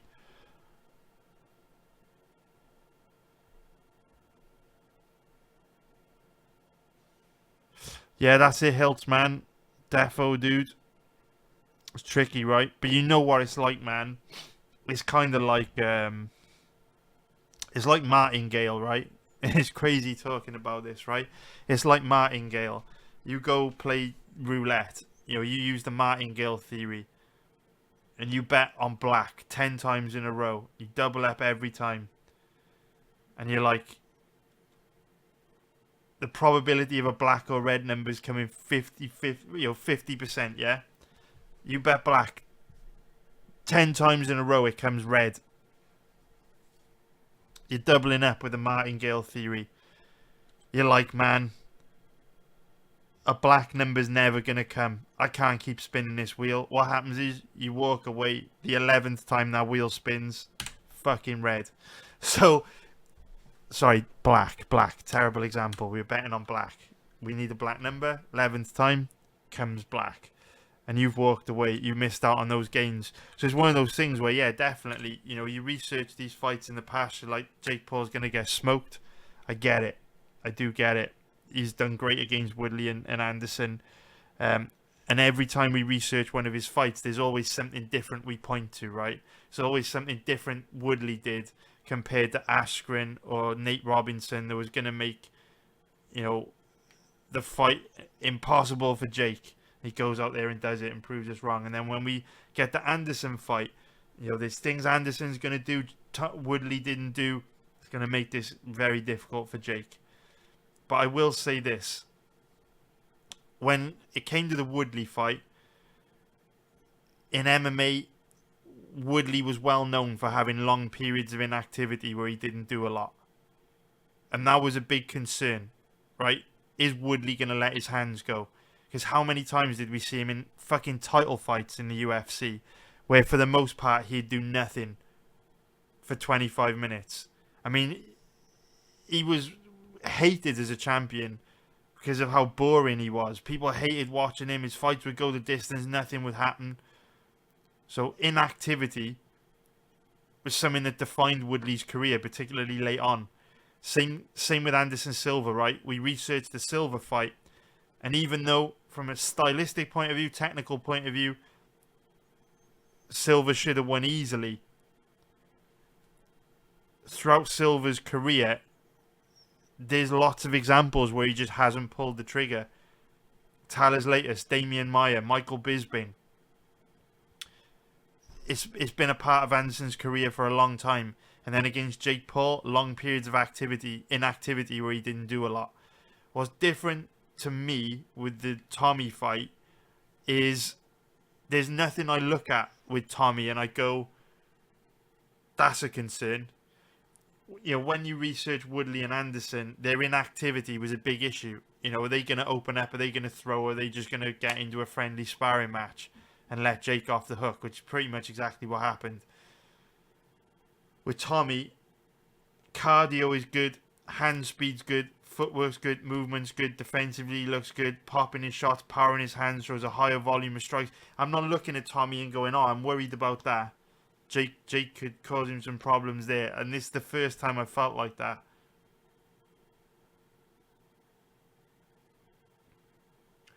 Paul's saying that John Fury's criticised Tommy for not being disciplined. Tommy Fury should not be in this fight in the first place because he's not improved at a fast rate, and like his brother, he's now moved into influencer boxing. Tommy's got no chance of becoming a world champion, but it's still worth a bet on Tommy. So I think what Paul's saying is that Tommy spent so much time preoccupied with stuff outside of boxing that he didn't improve at a rapid enough rate to reach his potential in boxing. Exactly, Hilts, man. Exactly. That's a good point. Hiltsy's just saying that Woodley is sponsored by Dude Wipes. You know, a guy's going to do anything for money when they wear Dude Wipes on their gear. They're sponsored by him. In actual fact, I think that Dude Wipes were a big part of the reason why the UFC did the Reebok deal.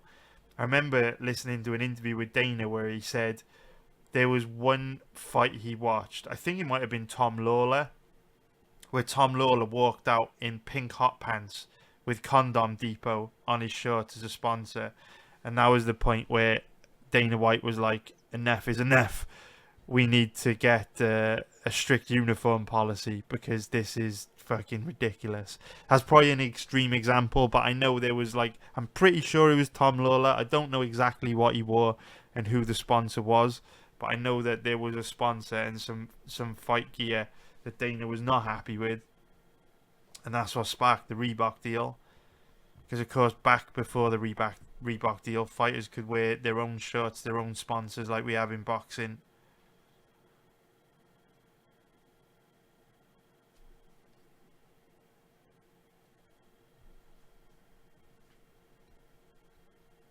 So yeah, I'm pretty sure I'm going to be betting Tommy. Seems like at dog odds it would be foolish not to. For me, I don't see this as anywhere near a 50-50 fight. Even if it was, there would be value on Tommy at dog odds. But for me, this is a really good stylistic matchup for Tommy. It's a bonus that he's a gypsy / traveller and they tend to be tough as fucking nails.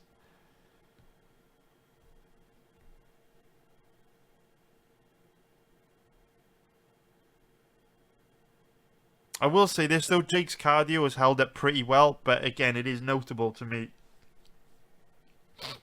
how often Tommy goes to the body and Jake generally fights at quite a slow pace, whereas Tommy's output is very high.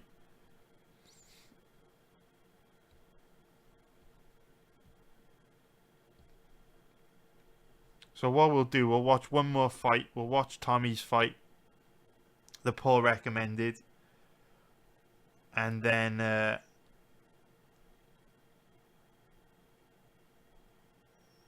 think we'll be done on this one. You know what, Moose? I would like to bet the two-way, yeah. I can't imagine the odds are that much worse than three-way. I think two-way odds on boxing are usually like 10% worse than three-way, right? So it won't be a massive difference in odds. I don't even know what odds we checked. We checked the three-way odds. Can we check the two-way odds? Where are the two-way odds? Can't actually find the two-way odds, mate. But yeah, if I have the preference, it will be two-way for sure, man. And usually two-way odds are, I think, like 10% worse. So it's not going to be a massive difference in odds.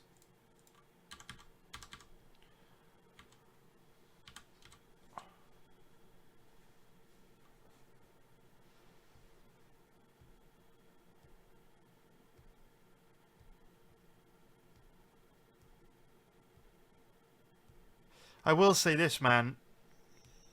Jake Paul's got some balls taking this fight. Because he doesn't have to take the Tommy fight, right? Like, I can't imagine many people even know who Tommy is in the United States.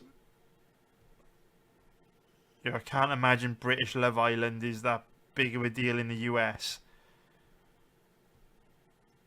Like, he could have just continued fighting influencers and celebrities and ex-MMA fighters.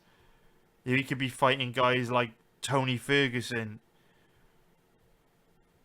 Joe Lauzon. You know, he could be fighting guys like that, surely. And just plod along, taking big paydays, building his skill set, building his career.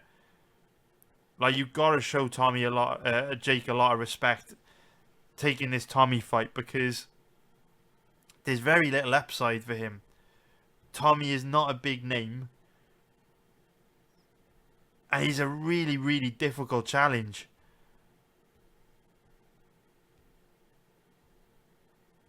Like, I don't know how, you know, irrespective of who wins, I don't know how you can look at the footage of both guys and think this is an easy fight for Jake. Like, how the fuck is Jake a favourite in this fight? It just doesn't make any sense. It's mad. And there was the knockout, which we missed through bumping my gums. Boom. Jesus. Caught flat-footed and caught, man. And again, you know, Jake showing he's got power deep into a fight. He knocked Anderson down in the last round. Put Woodley away in the 6th round. But Jake also was not forced to work anywhere near as hard as Tommy is likely to make him work. So obviously it's a lot harder to carry big power deep into a fight when you're tired.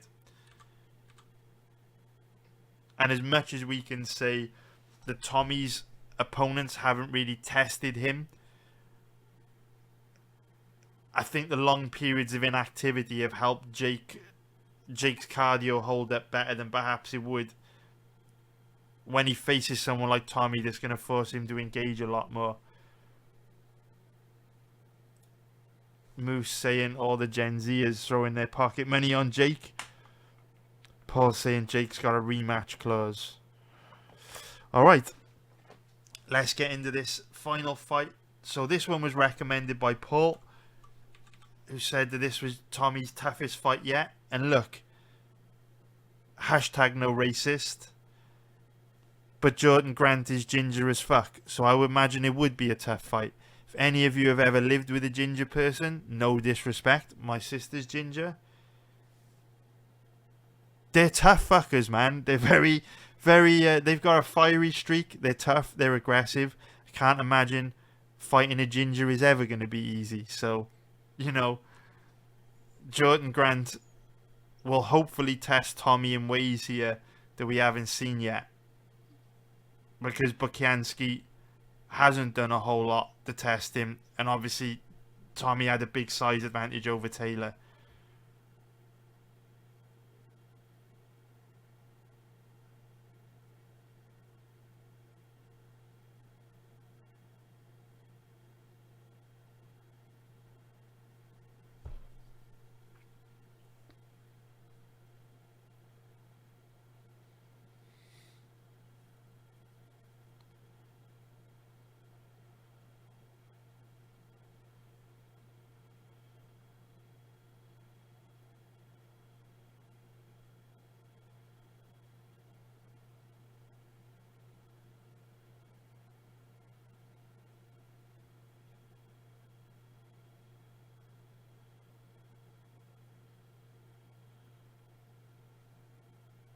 Yo, I don't want to speak too soon, but for me, Jordan Grant moves quite a bit better than Jake Paul.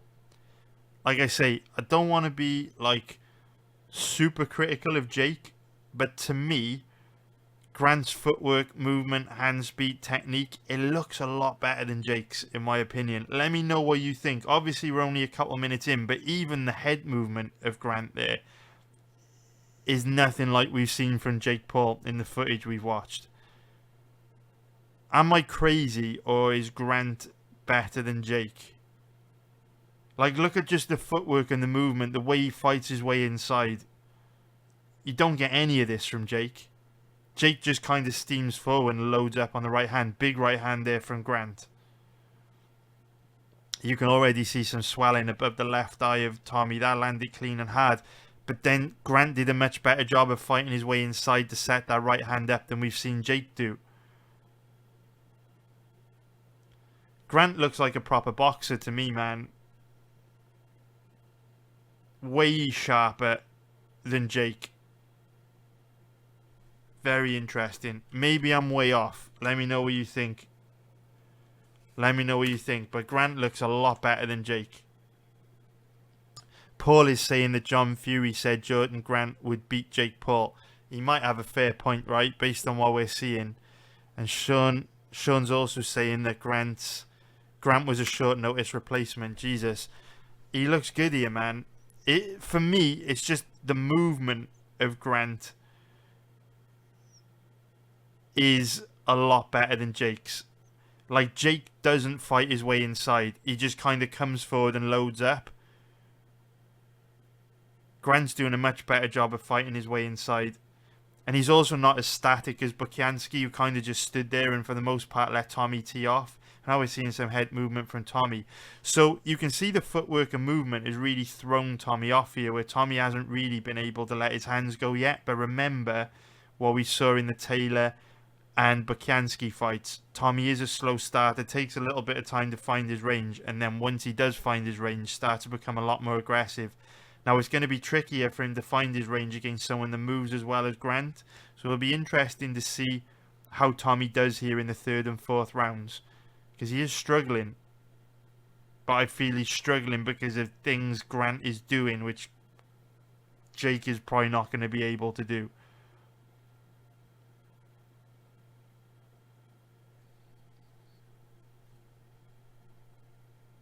It's a lot harder for Tommy to time his counters because Grant's just moving all the time.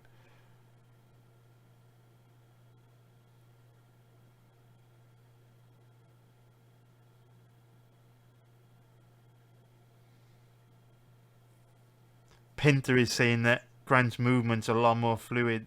Sean is saying Grant's making more of a go of it than your average journeyman. Yeah, he looks quite good to me, man. How old is he? Just like, is he a journeyman? Because I don't know, man. He looks all right. 5 and 2. 25 years old.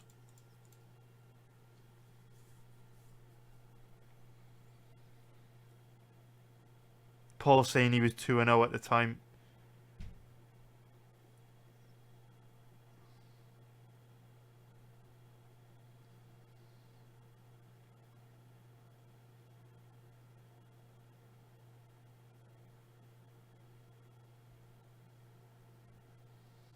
So Tommy hasn't really got going yet.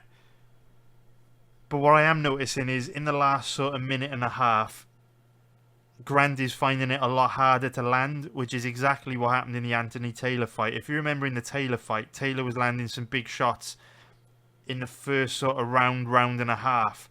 And then after that, it became really difficult for him to land on Tommy.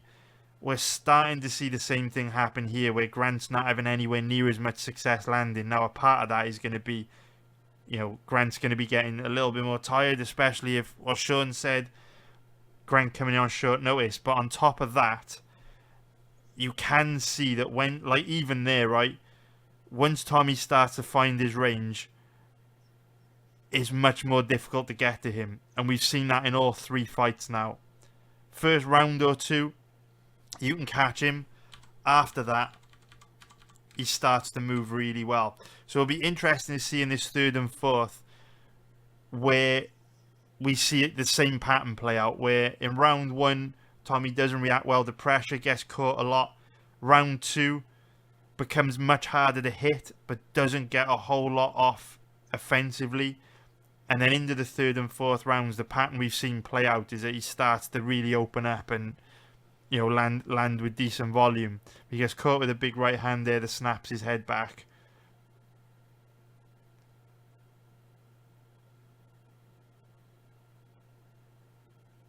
You see like little sequences there, right? Grant throws a right hand, Tommy slips it, follows up with a straight left, Tommy slips it, and then immediately looks to fire back with counters. Those are the kind of shots that were landing for Grant in round 1, where Tommy was kind of getting caught cold, whereas now Grant's not having anywhere near as much success. And because Tommy is now making Grant miss a lot, we're seeing exactly the same thing in round 3 that happened in round 3 to Anthony Taylor, where Grant is now much more reluctant to come forward because Tommy is knocking his confidence, because he's not having a lot of success now when he comes forward. What you are seeing from Tommy, though, is he does appear to be getting frustrated a lot. He keeps looking over to his corner in frustration. Like every time Grant does land or they go to the clinch, he's kind of looking over in frustration. I'm not sure if he's looking... He's doing it again there. Not sure if he's looking for help or instructions, or... Not sure what's going on there, but he's been doing it a lot.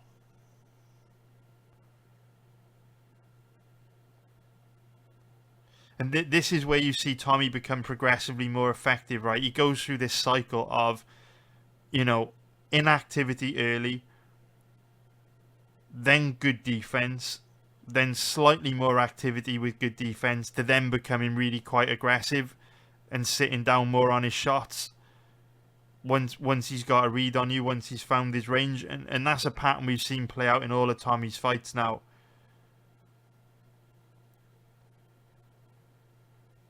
Which you would think would make it a lot harder for Jake to catch him with a big shot and knock him out. Because even though Tommy doesn't deal particularly well with pressure early on, he's also not... He's not the kind of guy that's going to get into a big exchange early and get caught with something cold. You can see that he really waits till he's figured you out a bit before he gets into big exchanges and starts to sit down a little bit harder, which you would think would make it far harder for Jake to catch him, because by the time Tommy does start to open up a bit more, Jake will probably have slowed a little bit after the first 2-3 rounds.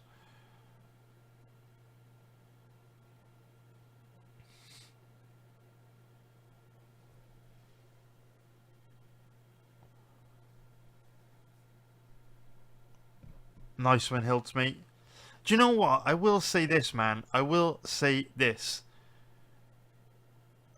I don't understand why. Like, I'm right and wrong all the time, right? I get a lot of stuff right, I get a lot of stuff wrong. But whenever I talk about anything, I always make sure I do my homework first.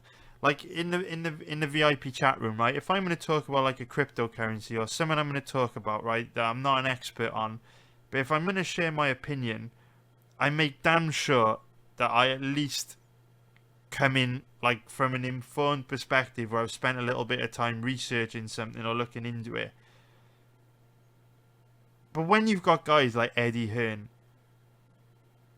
whose life is boxing, whose reputation is boxing, whose business is boxing, he's supposed to know boxing inside out, and Eddie Hearn goes on to Ariel Helwani's podcast and says, I don't think Tommy is anywhere near Jake's level, and I think Jake's going to knock him out easily. It's like, Eddie, what are you on about, mate?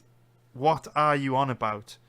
Like, I don't know how anyone could watch footage of these two guys and be like, oh yeah, Jake's way better than Tommy, he's going to knock him out. Like, it's a crazy thing to say, man. Like, if you're going to share your opinions, like, at least do your homework, or just say, I don't know, I haven't looked into it. Because Eddie's got a lot of influence over people. Like, his opinions are something a lot of people will trust. He's just going out there throwing out totally inaccurate assessments of this fight. And how many people that are interested in this fight are gonna weigh Eddie's opinion heavily? Like, a lot of people, Eddie Hearn has dedicated his life to boxing. You'd think a guy like that would know what he's talking about. And I'm sure if he would just sit down for an hour, which he definitely doesn't have time to do, and if I was Eddie, I definitely wouldn't be sitting down watching footage of these two guys, that have far bigger fish to fry, as they say. But man, why not just say something like, I haven't had time to look into it, or, both guys are young and improving, it'll be interesting to see what happens. Why plant your flag in the ground and come out with a really strong opinion like Jake Paul's going to kill him? Because that's crazy talk.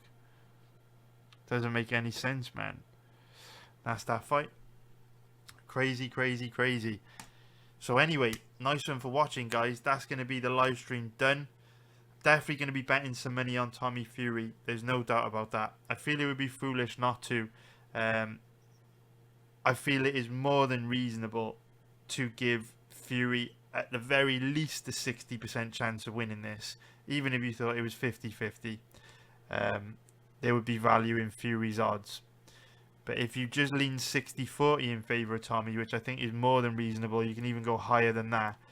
Then if you look at his average odds of, say, 2.35, which is plus 135 for an implied probability of 43%, those odds are going to give you like a very big 17 to 18% margin over the bookies if you cap Tommy at 60%, which I think is fair to do based on what we've seen. So, interesting fight, man. Let me know what you guys think. I'm definitely going to be betting Tommy. I've got to do it. I can't unsee what I've seen. And I think the toughest part of betting fights like this is really difficult not to be influenced by other people. Like, it's one of the most difficult aspects of my job. Like, when I'm researching a fight like Makhachev versus Oliveira, and my initial thought is this is going to be a fucking cakewalk for Makhachev, and I research the fight, and the footage shows me that this should be a very easy fight for Makhachev. But then you go on Twitter, you go online, loads of people are saying, oh, Oliveira is going to knock him out. Makhachev hasn't fought anyone. Oliveira is going to be able to defend himself on the ground with his BJJ. It's very difficult not to second guess yourself and question what you've seen. But like I always say, the only place you will find truth and honesty is in the fight footage.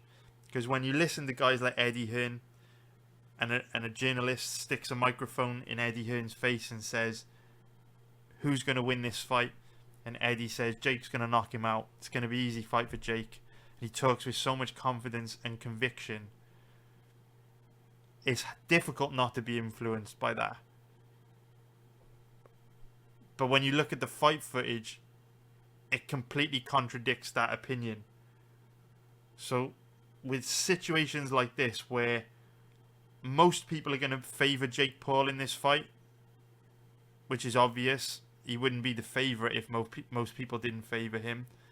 I think it's really important to drown out all the noise, drown out the trash talk, drown out what happens at the weigh-ins, drown out the press conferences, the pundits, the journalists, the people sharing their opinion online, and just focus on what is true. Don't even listen to me. Focus on the footage, and the footage is the only place that you'll find the truth. And I think what the footage shows us is that Tommy Fury is a better boxer than Jake. So in a boxing contest, it doesn't make sense that Tommy Fury is the underdog. And therefore, in my opinion, you have to bet him. Not you, obviously you don't have to bet him. I mean, I have to bet him. But you need to do your own research, make your own mind up, take a look at the stuff we've looked at today. And yeah, man, it's interesting what the footage shows, right? Turns out Tommy's not the reality TV joke that, you know, the media and Jake, some aspects of the media portray him to be. It's a tough fight for Jake. There's no doubt about that. So anyway, thank you for watching. Hope you liked this live stream. Take care, everybody. And I'll see you all very soon. Nice one, guys. Bye.